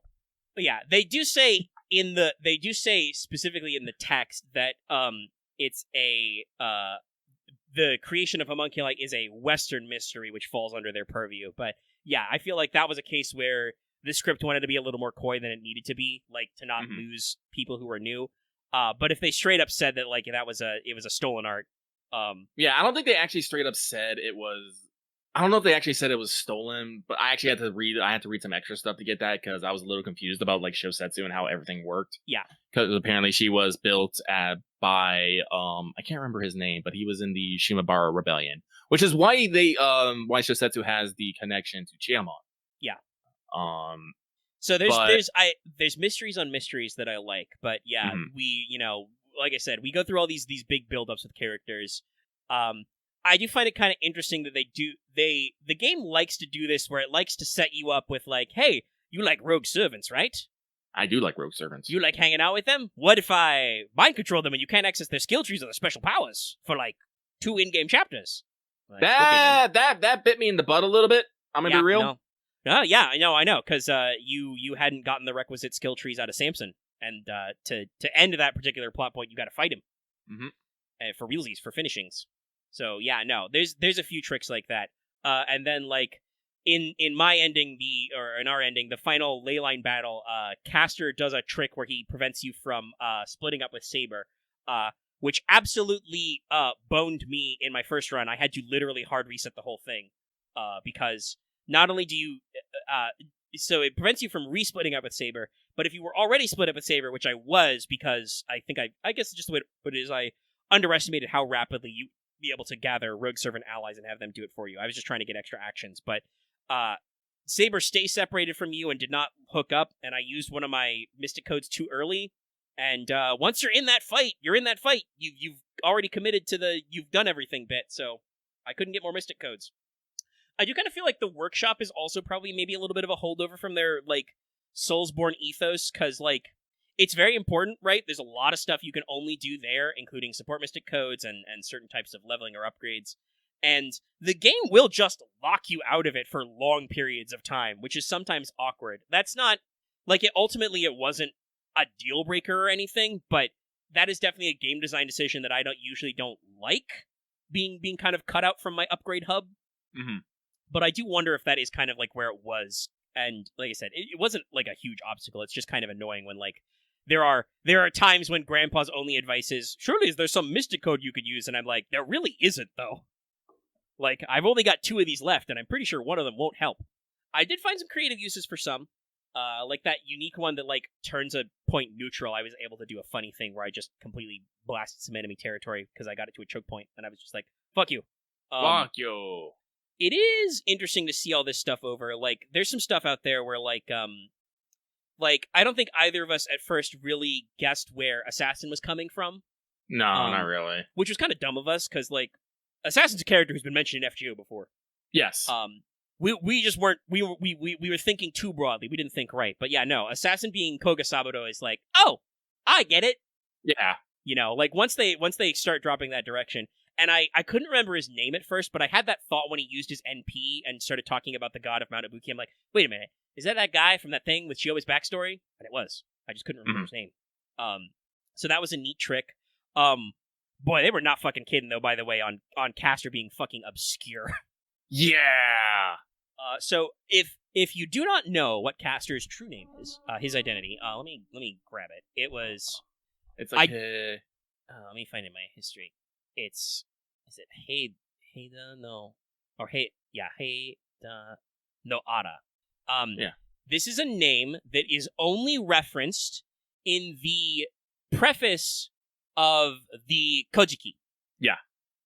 This person is not mentioned by the Nihon Shoki, the Chronicle of Japan, only by the Kojiki, the Records of Ancient Matters, as the person who is compiling it on behalf of the Emperor. So he is the author of the Kojiki, which is one of the, like, 2 seminal works of Japanese mythology. You know, whenever you talk about a historic character, it's the Nihon Shoki and the Kojiki. Yes. And I did kind of figure that was the direction they were going when he's, like, talking to Saber and he's like, yeah, I know who you are. You're only summonable because I wrote you down. Yes, he's always talking about records and keeping them. Yeah. I do kind of feel like, I don't know if maybe a different Ryan will dig into it more. I still feel like his powers are fucking weird for just that. Like, he's got, like, tentacle hands, like mouth hands, and I think he did a vampirism at one point for mana. He does some weird shit. I'm not sure. I don't know. Like, it might just be a Nasuism. Like, are we trying to say the author of the Kojiki was like a dead ancestor or something? Is that what you're gonna pull on me, Nasu? It's weird. He's a weird guy. I don't know. I also made him feel a lot more sinister than I think he should be, just in general. Yeah, this is almost like Archimedes kind of levels of. Yeah, like why is this dude so bad? Like I think what the idea from his reality marble, right, and his abilities is like I think the idea is he's out to prove that either mystery is or isn't real. Like, he feels like, because that's one thing he can do is he, like, at one point basically completely shuts down Saber because he's like, mystery's not real. You're nobody. You're just a dude. You don't have a magic sword. And Saber's I think like, that's just the holy effect shit, of I his. don't have a magic sword. I think that was just an effect of his reality marble. I think it's even just more basic than that. He just wants to record everything, but he can't record everything if the fucking the waxing moon ritual ends. So he's like, no, I want this to last forever. Yeah. But, like, I do appreciate his moment when Saber breaks out of it. He's just like, man, hey, you were right. Mystery is real. This is cool. Mythology's real, y'all. Like, I appreciate that, but you're right. Like, he's way too sinister. And, like, I mean, it's a classic tragic twist. But I do love this moment, though, because they do the thing that doesn't happen often enough in Holy Grail Wars, where, like, oh, your master's dead? Well, the servant didn't die right away, so I'm gonna find a new master. And he gets my poor boy, Changong, when he's down. That was a great just sequence of events of, those you have to fight I am horrible with Chinese pronunciation like every day. Yeah. It's the Chinese general, I will say. The General of Red Cliffs, that's what I'm calling him now. Yeah. The General of Red Cliff, yeah. No, that's a fucking mean moment. Mm-hmm. Also, by the way, speaking of this being more approachable, there are some emotional deep cuts where people are getting fucking stabbed, and like there should be a lot of stuff, but they do like the artful cutaway. Mm-hmm. I mean, I think it worked especially with the General of Red Cliffs as he's holding the arrow tip to his throat, fighting his own mind control. I was like, no, my lad! No, it's great. I love Archer. He's really good.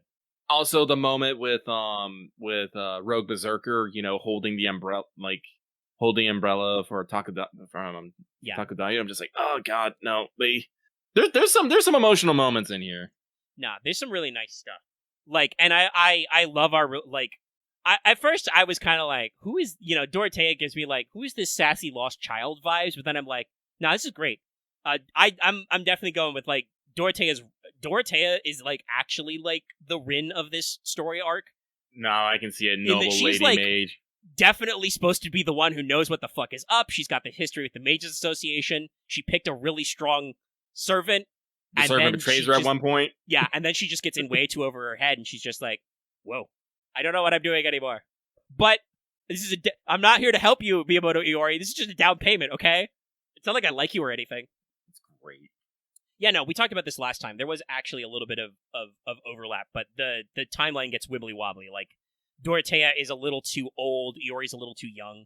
But, there's some timeline shit. Also, we know this timeline is technically a little weird because there's a fucking Sasuke Kojiro cameo, and I'm here for it. When I saw that scene, I was like, oh my god! It's your boy! And they got him to do some lines. Mm-hmm. Please, DLC character. Hit me with that Nodachi. That said, my actual prediction, chat, is that I'm fairly certain, I feel like a good guess that Osakabe Hime will be a DLC character because apparently Kirki was going to be Hime, but then they decided they had too many Japanese characters, which is true, by the way. Like, this is truly a reverse normal Grail War, because, like, almost all of these characters are Japanese, and even one of the ones who isn't is Chinese, so he's like right next door, Actually, if I remember this correctly, Nasu actually had to request that we actually had a Western master put into this game to break it up a little bit. Yeah. Well, and I think it makes sense to because obviously the Waxing Moon is weird. It's a shitty copy. It is. Mikado gets called out on this, that it's not a good copy. It's very slapshod. He had enough mana to summon, 8 extra servants and didn't know what the fuck to do with it. But like I think the idea of it being an inverse to the way the normal Grail War works, right, where like it's supposed to have some like obviously it takes place in Japan, but the 3 great families are through the Mage Association in Europe, and that only the Fuyuki Grail War is supposed to only summon Western heroes. Because Rin's ancestor was a nerd. She was a huge dork. That's my interpretation of that canon. I don't remember if they gave her a full name. Well, yeah, it is heavily implied that God, I forgot Rin's surname for a fucking second. Tosaka? The Tosaka clan is because they are like connected to the Mage Association in the West. They were Japanese Christians. This is why it's also like it can be reasonably implied that it is entirely possible, actually, that Emi Ashiro is a descendant of Muramasa, because Muramasa and his close associates were involved in that group. I don't think we know for sure if Senji Muramasa himself was directly involved, but like I said, this was one of the reasons why his swords were eventually outlawed, is because a lot of them did end up with the guys at Shimabara. It became a symbol of anti-Tokugawa-ishness. Which, again, is very funny, by the way, because actually several Tokugawa shoguns own some very nice Muramasa-made katanas. But that's all in my Muramasa Wanted you can check out if you want more sword facts. But yeah, like, this feels like the inverse, where it's like, the masters are mostly, like, directly tied into Japan. We literally, I think, only have one member of the Mages Association here. But all of our heroes are, like, mostly Japanese, but there's a breakup. And it is fitting that our one person who isn't is Jean, who is, like, deeply tied into the Christian mythos that I'm sure your boy, Chiemon would know about. There's a reason why in Apocrypha they pit Amakusa against Jean, right? Like, there's some interesting thematic parallels there. Oh yeah, both are, saints post their death, Yeah, I think the best way to phrase the way this Jean is like, she's like a Jean Alter, but she is not the character we know as Jolter. You know what I mean? Like, something has clearly gone on a little bit with her summoning to put her in this gloomy mood. Like, I don't know. Again, I still haven't cracked that. That's probably going to be on the next run. Like, is she actually, like, is this a difference of her timeline, or is it just she's being emo, like Axe said? But something has gone on with her summoning to put her in this kind of, like, very sad mood. But she is not like the Avenger Jolter, because Jolter is literally her own character. But she is very Sanda Beans. And Maya Sakamoto does a great job delivering this character. The voice work in general is just great. Yeah, no, some really good work here. But yeah, like, the third chapter sets, like, that has a lot of plot action. Like, I was actually, at one point, I was like, man, I understand why, but also I'm like, boy, this sucks that I can't go back to the workshop, because there's a part where you just don't stop for plot. Like, and I'm just like, shit, I should have fucking fueled up even more. Because I was regularly fueling up when I could take breaks to the workshop, but I still burn through some of my resources sometimes, But, the game is supposed to have some challenge to it. That's okay. It's just, like I said, it's kind of awkward to be like, wow, I have not been able to go back to the workshop for a while. I cannot do upgrades. I can't forge more gems. Yeah. They do be hitting like that. But we do get kind of like the big fork point actually in Chapter 4. Where you can choose to go after Tsuchimikado, or you can choose to chase after Dorothea because she runs off with Assassin, who's gonna fucking eat her because he's a nerd. He is a dork, but it's okay. We get him. This is where you actually get to see, Saber's Noble Phantasm for realsies. There are once again great parallels to, Artoria. This happens also even more in the Rider fight, because that feels like that's directly calling to Zero. Because at one point, Saber is just standing on the water, and I think that's the setup for the Ray of Light ending, because at that point, Shosatsu's like, ooh, that light is beautiful. Yeah. Well, actually, it's too late for that. I didn't go that route the other way. I investigated, Dorothea and Assassin first, and then I was like, when I got to this choice, I was like, shit, I feel like going to Tsuchimikado is like, if I don't do that, I don't know if I'm going to resolve this rogue servant situation. But also, I've already gone in on, like, investigating Dorothea deeper. I would feel real bad just leaving her out to dry. Yeah. There is no immediate right way to play the game. You make your choices and you go back and you make different choices. And the game knows that, and it wants you to replay it. And I'm actually kind of glad that it does. They're straight up like, yeah, you're going to New Game Plus this, buddy. You're just going to wrap around and go again. That's fine. They even have things that let you skip scenes that you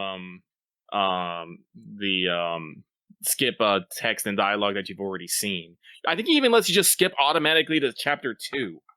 That's they cool. want you to keep going. Yeah, they want you to get in there. That's neat. I appreciate that effort. But yeah, so like there's I don't know if there's a recommended order, because like I don't know that you need to get Rogue Saber right away, right? Like, if you don't focus on him, he's just kind of a weird background character, and you're just like, wonder what his deal was. Well, I'll catch up to him later. Like, because I'm pretty sure you don't get Old Man Lee if you don't go to Dorothea route. Yes. Yeah. So, and guess what? You also need that for upgrades and stuff. Yeah. I do kind of well, you get to see him, but I think you can't do some of his digressions, because that's definitely a thing where, like, there's definitely a fork where, like, he's working with no, really, because I've heard other people say that it is kind of like a fork to get the stuff. I mean, I still didn't get all of Lee's digressions somehow. I'm not quite sure I futzed that out, but some of that might be New Game Plus stuff. I mean, there's definitely extra scenes with Lee if you go the Dorothea way, because like he's working for her at some point. I will also say, I do want to say, while I appreciate what they did with Arya, one, just for the sake of this kind of game, I'm a little sad she's not got like a playable mode, but also like the fact that she can't look out for herself in ley lines is also kind of sucks sometimes. And it's only her, and it's an interesting choice. But it's all choices, you know? It's not necessarily good or bad. It's just part of the makeup. You got to get used to the flow. All games are different. And certainly I think there's great benefits to her having only that simple stuff. I mean, her mount is there. Don't you sass that fox. That fox is big and beautiful. I love that big move on. I wish we got to interact with him more, though. Yeah, I feel that's the one thing that I'm a little sad is I feel like we don't acknowledge that it's there a lot, you know? Arya's subplots are great. I do love this, you know. It's a little confusing at first, but they do actually go back and explain it, and just like one, I appreciate that Arya was straight up like she was going the villainous route. She was just gonna be like, originally, you know, I was gonna like dye your heart in my color, but then I realized you're just a sword himbo, Iori, and I wouldn't want to ruin that for you. She is a Tamamo. We can be and just Tamamo's. She is a Tamamo, and all Tamamos, even the not Tamamos, like to what's the term they use? Like to serve people. Yes. But I do love that at some point, like, she was just coming around us so much that she just saw, like, the joy of cooking and decided to get involved, and that's why she wanted, like, a plate. Oh, I love that. I love that CG so much. Where she, Kaya. I love that CG so much where she's just peeking in the door, just like, ooh. I'm like, yes, I love this. And I appreciate the cat nod. She just straight up says, yeah, I'm not as good at... I have a sheltered upbringing, which fits what we know, because our...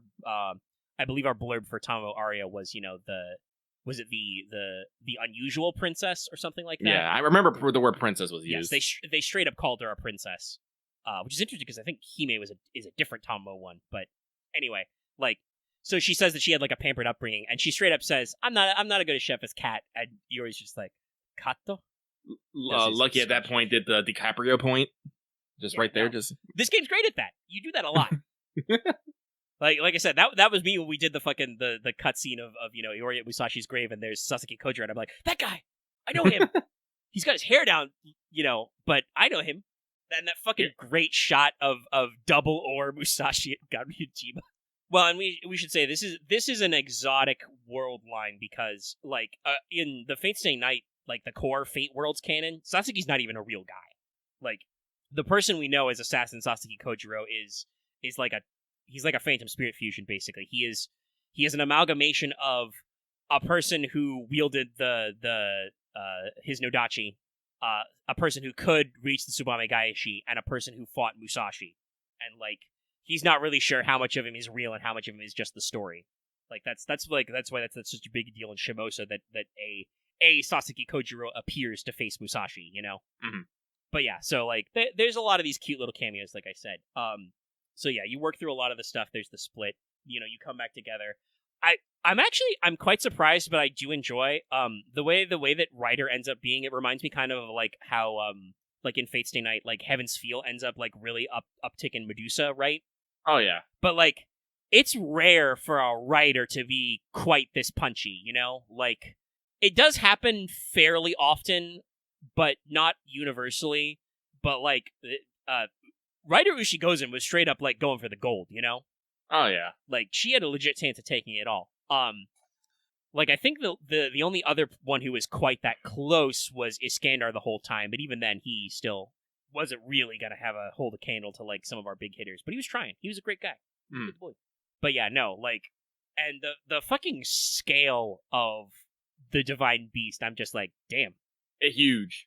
Like the way they do that hoof shot, I'm just like, I was like, wow, I thought this was supposed to be like Indra's elephant, but with these hooves, I'm like, is this like a fucking... I'm reminded of the shots they used of Golgana, right? Yeah, that was going to be my exact fucking thought, Golgana. Yeah, and that's probably the visual parallel, right? When you see the hoof, I'm just like, holy shit, is this the bull of heaven? You know? I'm actually... The one thing I will say I was kind of surprised by was like... I mean, I shouldn't be shocked with Raita that like fucking Ushigozen has a fucking Doc Octopus form. But it was pretty cool. No, it was it was really interesting redesign. Like both of her forms are cool. The thing that got me was like, I was like, wow, this as Ushi goes in, this Raiko feels small. Like when she actually takes off all her armor, I think she's only tall as Shosetsu. Yeah, no, well, she calls that armor detestable, so I think it's like supposed to be some sort of cage for her. But yeah, no, but also we have to remember fucking Heian warriors have fucking power armor somehow. Oh, well, if I understand what the preface of Golden Bear was the idea was that they may have found an Alethea body of one of the Olympians at some point. Yeah, no, but I do believe at some point, I think Kentucky talks about how Raiko has her own like power armor. I don't remember though. I'll have to double check that. Okay. Berserker Raiko's height is 175 centimeters, which would make her 5.7 feet tall. So, like, tall for a woman from Japan, especially probably for that time period, but not super tall. But let's see if they... No, straight up. Ushi goes in unarmored is shorter. She's only 152 centimeters. Well, that is because this is supposed to be a younger Raiko, by the way. Yeah, this is supposed to... I should say that was my question was like, is this supposed to be like when she's back in that Ushi goes in period, you know? Yeah. And I'm like, that's a neat little touches. I like that.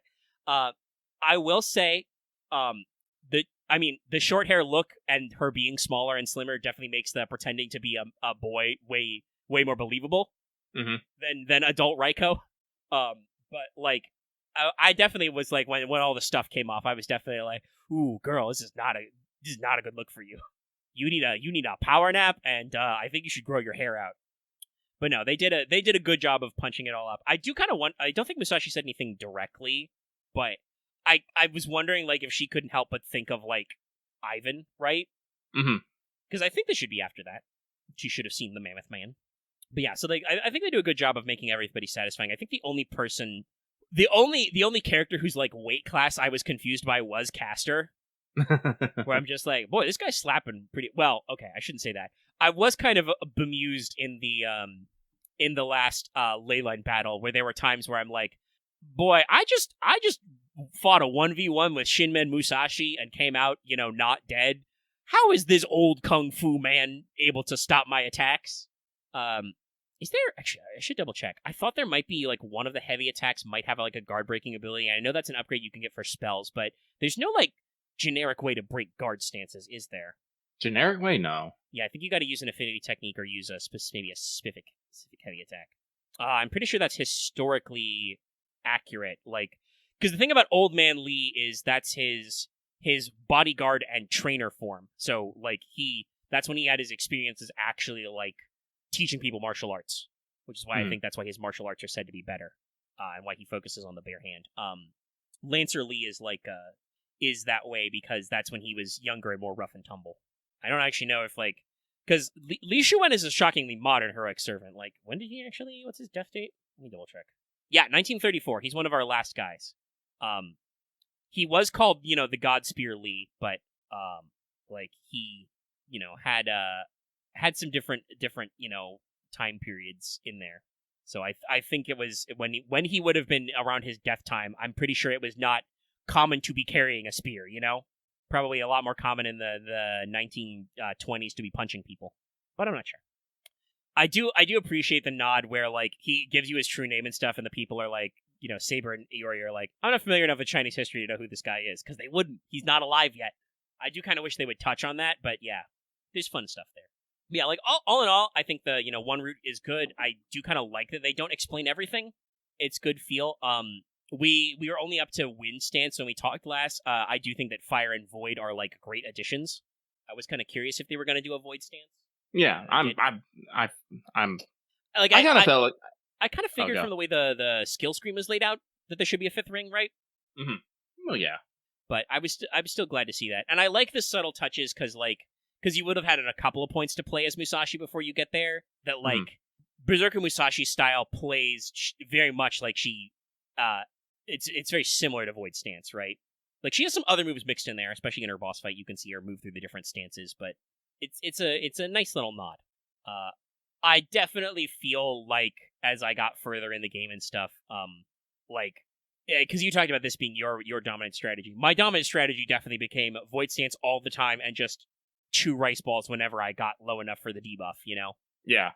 And, like, I kind of wish there was more incentive to do more classes differently. Like, I did sometimes ping-pong to fire when my health got low rather than healing, you know? And break up the flow that way.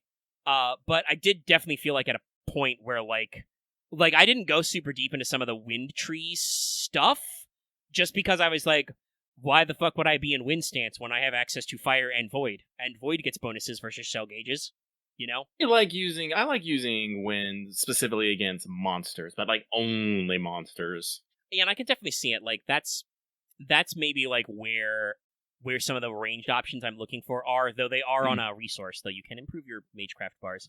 There were a couple of fights where I did still transition to Earth for a while just for the Fortitude, but I still feel like that really impacts your overall like combo flow. The fact that it's your only source of a guard is interesting, but there are times when it's just like, yeah, I don't feel like doing that. I mean, Void is also for crowd clearing. Oh, yeah. Water's still fun with the time slow, but it definitely felt like I just at one point was like, I mean, I could switch to water to kill all these guys, but Void still does it. It's super cool. I guess that is true. Some of... Oh, which one is that? Is that Heavy 3? The one where you, like, teleport far away and then, like, roll back to where you are? That one is a little awkward. Yeah, that one got me in trouble a couple of times when I didn't mean to do that one in Void. And water is a little more controllable, yeah. But, like, for the most part, a lot of the ones are very direct, and I like a lot of them. I will say, just as because we're in the What's Up zone as an aside, this definitely made me start thinking about the Legend of the Five Rings RPG a lot more. The in-house RPG that Fantasy Flight and Edge did literally has your different ring stances. Yeah. And in combat they do kind of line up. Like the big one is obviously like, because of how it works, the wind stance to air stance doesn't line up. Air just makes your target number to be hit harder. It's more of a like deflection-y type thing.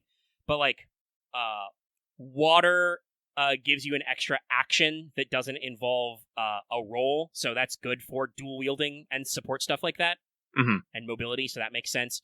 Earth is actually a tanky stance in the L5R RPG. It means your opponent can't spend opportunities, which is their version of like advantage to like give you status effects and stuff and inflict crits. So that's a turtley stance. Fire is definitely the burning at both ends kind of stance. That makes it so your strife symbols, which are kind of like threats, you still take the strife, so you are like getting closer to your like emotional breaking point when your samurai-ness fails, and you have to like let out your emotions, man. But it turns strife symbols into bonus successes, so if you succeed in fire stance in L5R, you really succeed. You just gotta be careful you don't burn out too fast because you'll get your ass beat. That sounds familiar. That sounds similar. Yeah. And Void is kind of the opposite of Fire, funnily enough, in a different way, where it means that strife symbols you keep don't count as giving you strife, so you kind of like hit your Zen moment. So it was interesting to see those parallels of like just the straight up philosophy of the Book of Five Rings.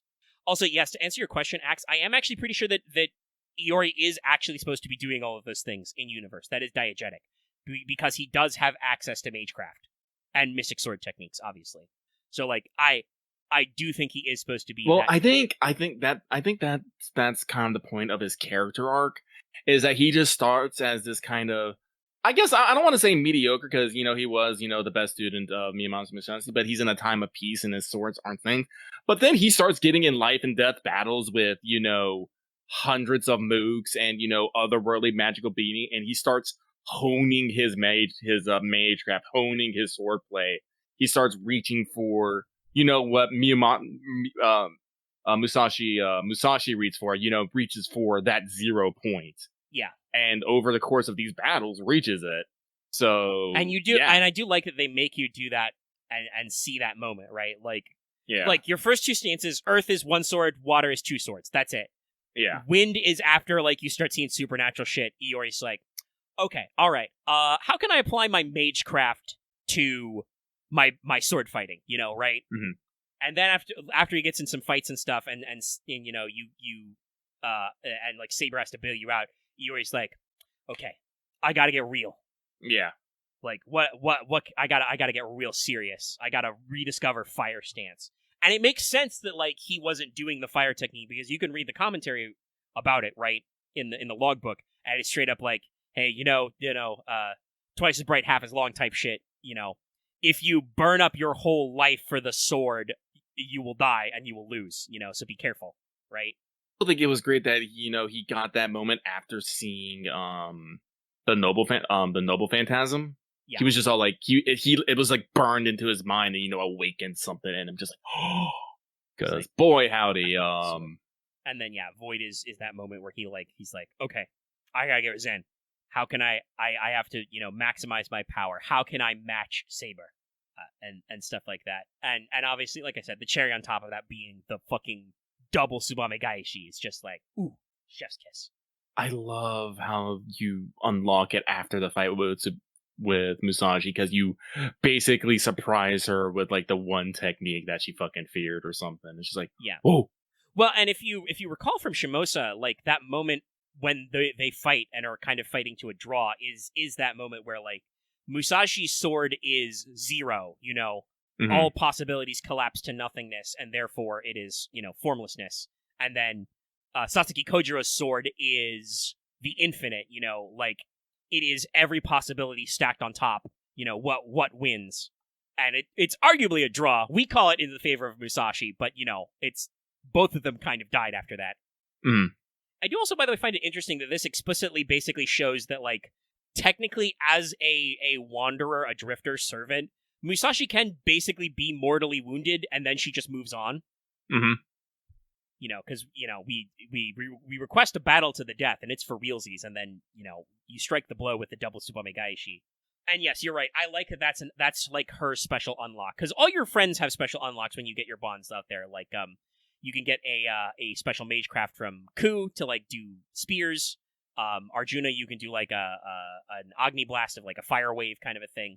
Musashi's is just like, your valor strike has been switched to Tsubame Gaishi. Instead of 1 sword attack, you do 6 sword attacks. And that definitely shows that, like, Iori is pretty baller. Not only could he master the Tsubame Gaishi, but he can apply it to 2 swords. He is the true fusion of their 2 techniques. Yeah. Like, that's pretty rad. And I love the fucking animation on it, too, when you actually do it, because it does the whole, like, unfolding like flowers that I love. And then the thing I find crazy is how he sheathes both his swords at the same time, like that weird grip he has. I was like, dang. Yeah. I think that's what Varian's talking about. It makes his model freak out a little bit, but it's still like really cool. He slets it in and then all your guys do the fucking blood. It's great. So yeah, they do a lot with the themes. I like how Musashi pays off, and fucking Dai is a great master. At one point, she's just like, well, I kind of got what I wanted anyway. We're all standing up for ourselves. It's kind of sad. Samson died, but we're doing well. But like, Musashi, you're just such a beautiful, unique snowflake. I want you to do whatever. Hey, I'm just gonna do all.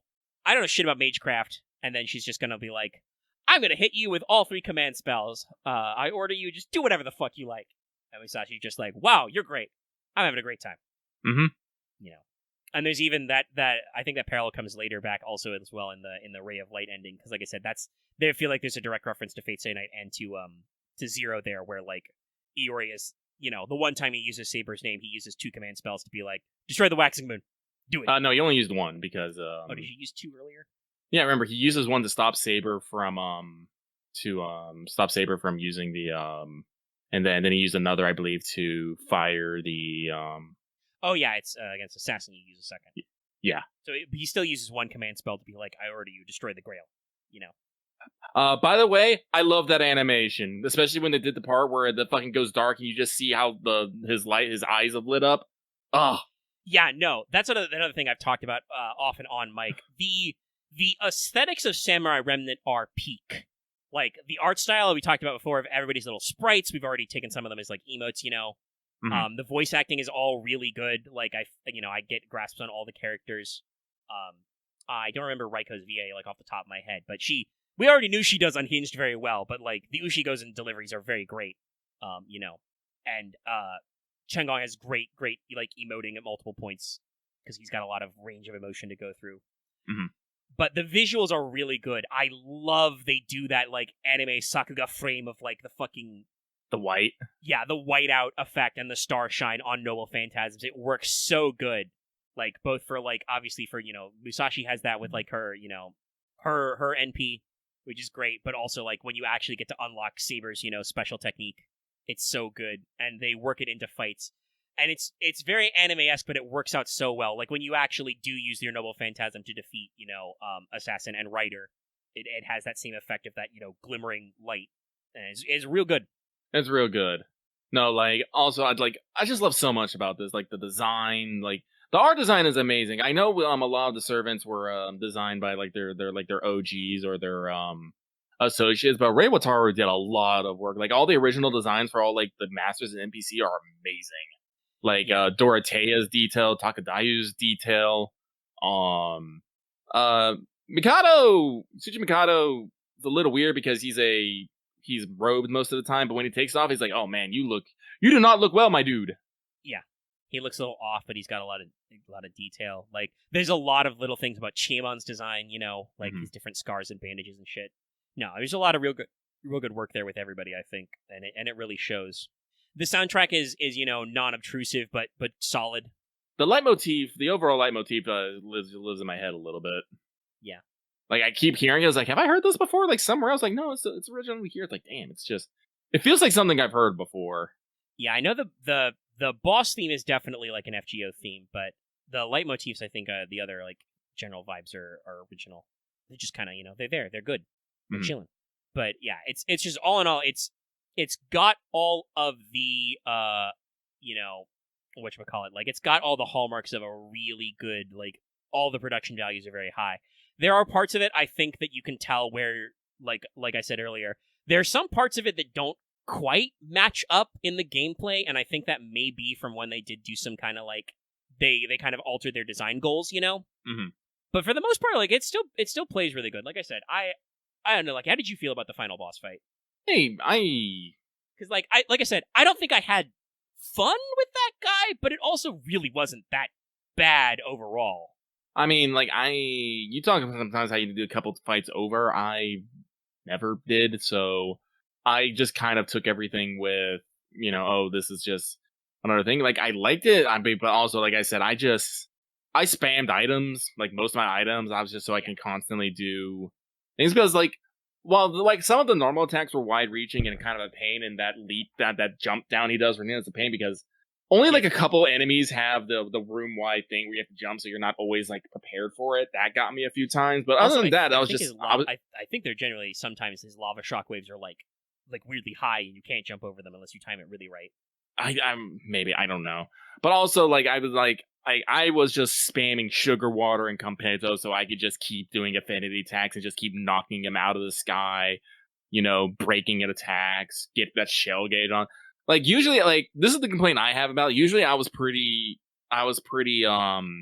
good at breaking the shell gauge and then doing so much damage that once they got, like, out of their whatever stun luck I was doing, they would just immediately up their shell again, and I have to do it again.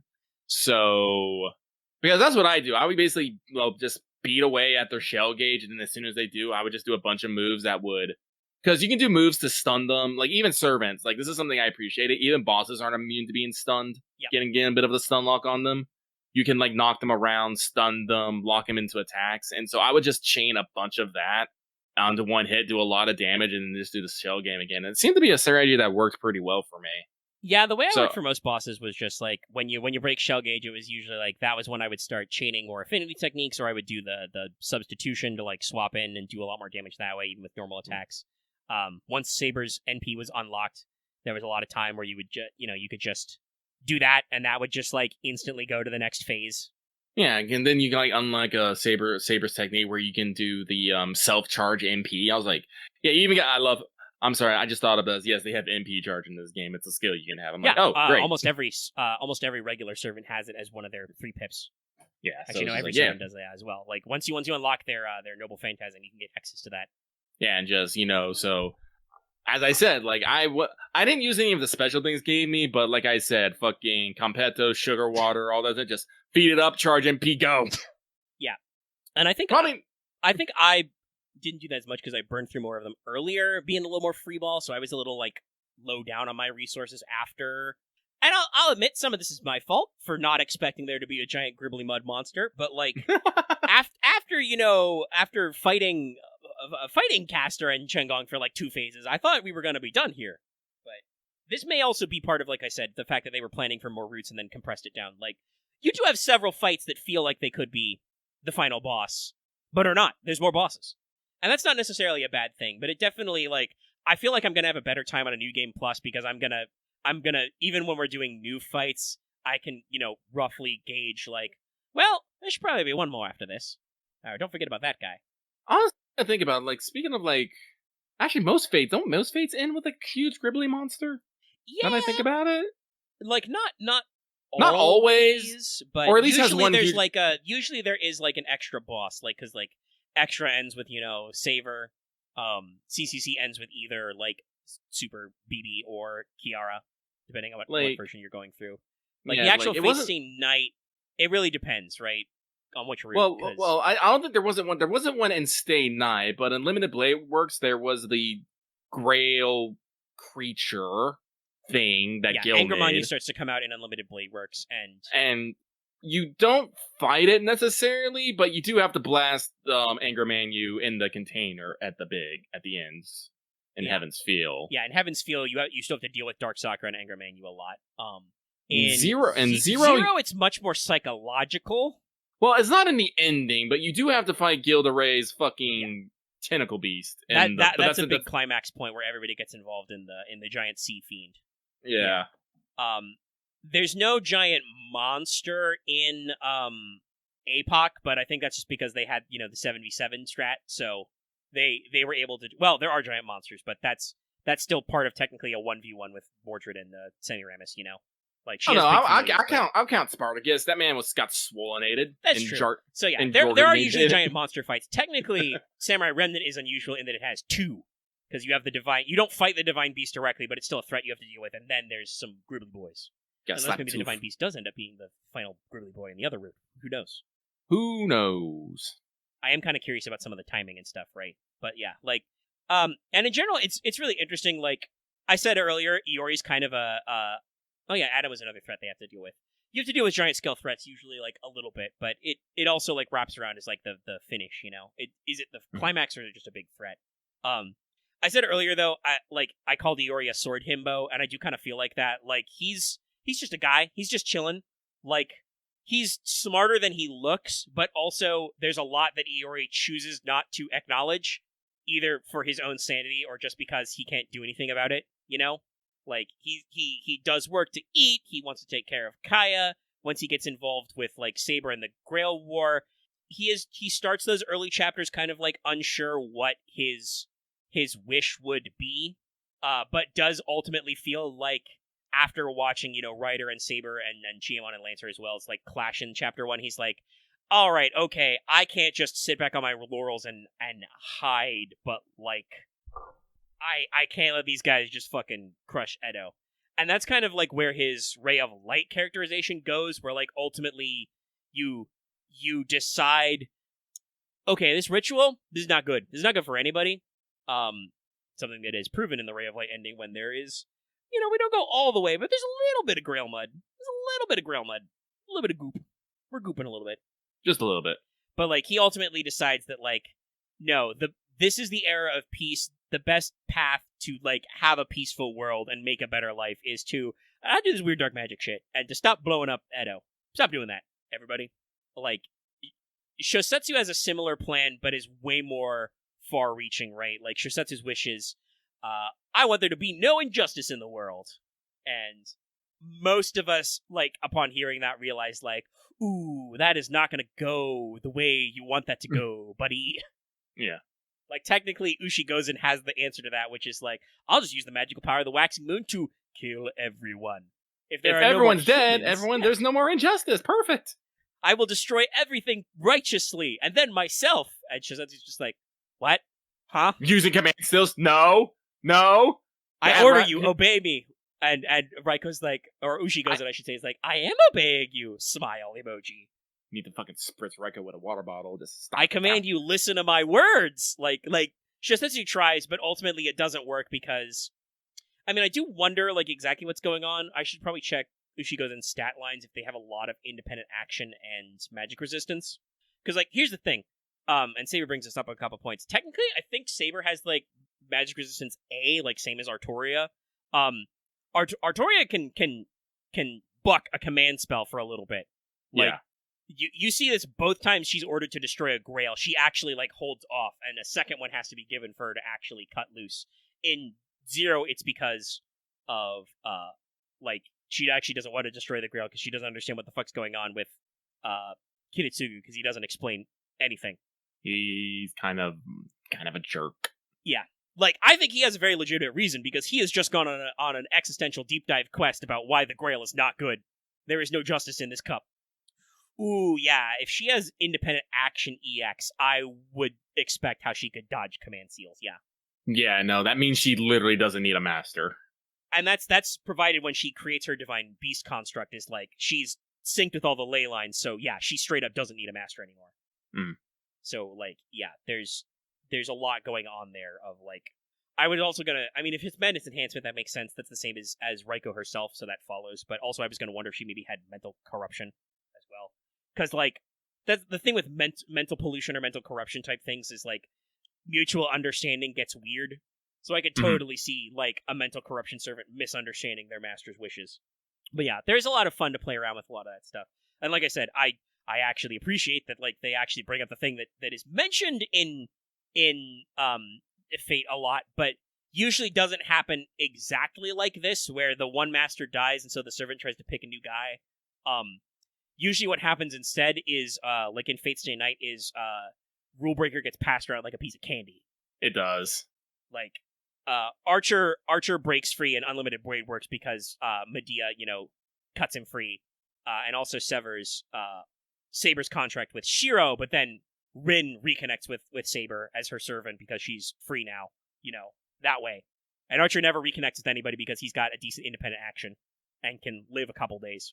I do believe that's like his level, because there is actually a graph of how long a servant can be separated from their master based on the ranks. A and EX are basically so long.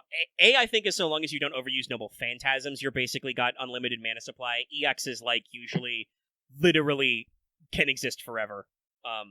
And the fun part is any level of independent manifestation is not only do you not need a master to exist in this world, you don't even need a master to summon you. You can just show up if you feel like it. Mm. But that's, beast shit. And Merlin, which may also be beast shit. We're not sure. But yeah. Well, yeah, EX is just exotic and unquantifiable. Sometimes it's not matterful, but usually like the way high levels of independent action like that are scaled is like, yeah, you can just exist forever. But that, like I said, technically independent action A still says that because they don't need magic, the only way to enforce your will on the servant is with command spells. So it still works. But yeah, if there's magic resistance and like EX independent action, I could totally see Ushigozan just being like, command spells? What are those? Ooh.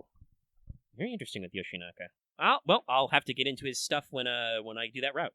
That is kind of interesting that he's kind of EXing. I feel like I can understand it. I did some reading on Yoshinaka, and that guy moved around a bit. He did some moves. I feel like the game does kind of like pitch all of the rogue servants as being a little bit kind of like they have extra IA levels because, well, ley lines and stuff. But I will also say this made me realize something. It's actually very funny. That I realized this with Samurai Remnant, but it's true of FGO as well. It's actually kind of surprising me that Kirki's lowballed a little. Like, I think her stats are fine, but I've been double checking her passives. I think it's just because it's tradition with Medea, but Kirki should actually have a very high rank of divinity. If not straight up have a divine core, she's a goddess. Like, she's actually straight up like a deity. Her father is a titan. Her mother is a one of the Oceanid nymphs. Like, she should be full blown divine. And they do acknowledge this, and I could see how, like, because Medea's also like only one generation removed from that.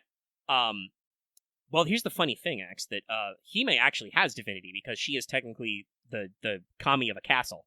Yeah, like she is the kami of a hill they built a castle on and like enshrined that in there. Kyuki, like I said, has no divinity ranked at all. She should probably have like an A rank, if not a goddess core. Like I said, I think it's because Medea doesn't have any divinity. That's something Nasu had to kind of retcon as time went on, that like all of her authority is like contained in the rule breaker, and she doesn't have it as well. I think there's a really easy excuse for why Medea doesn't have any divinity.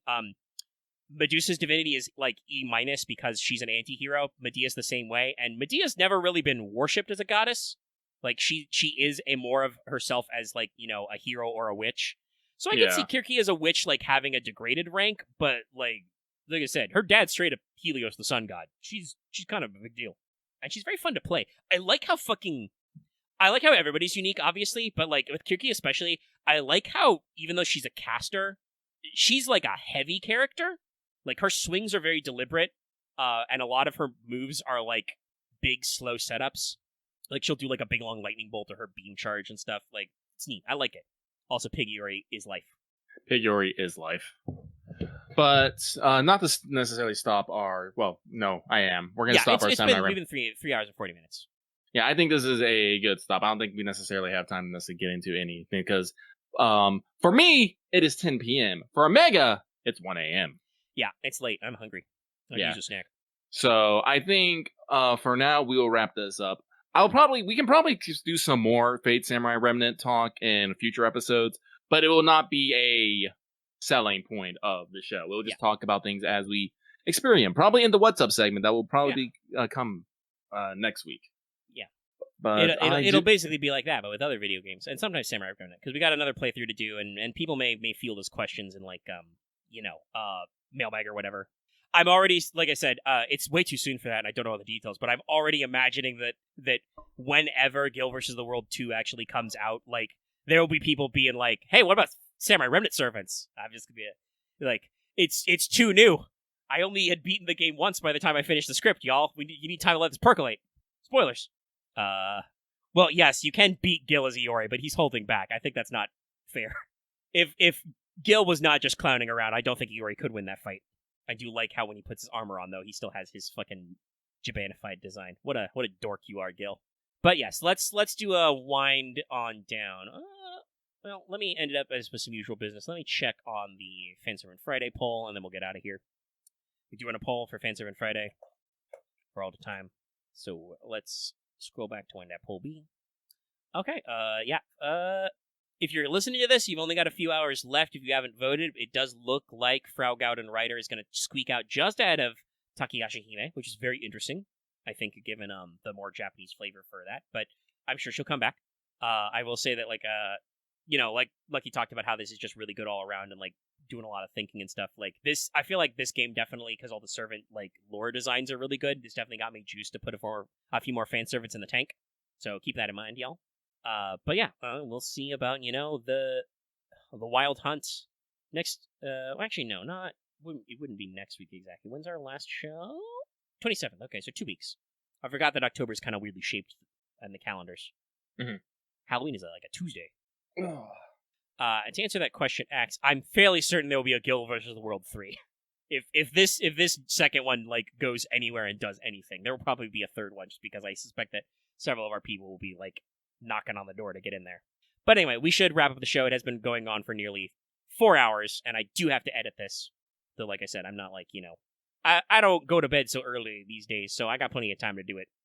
But that means we should probably wind on down. If you're ready to just get on out of here, Lucky. Yeah, let's get on out of here. Okay.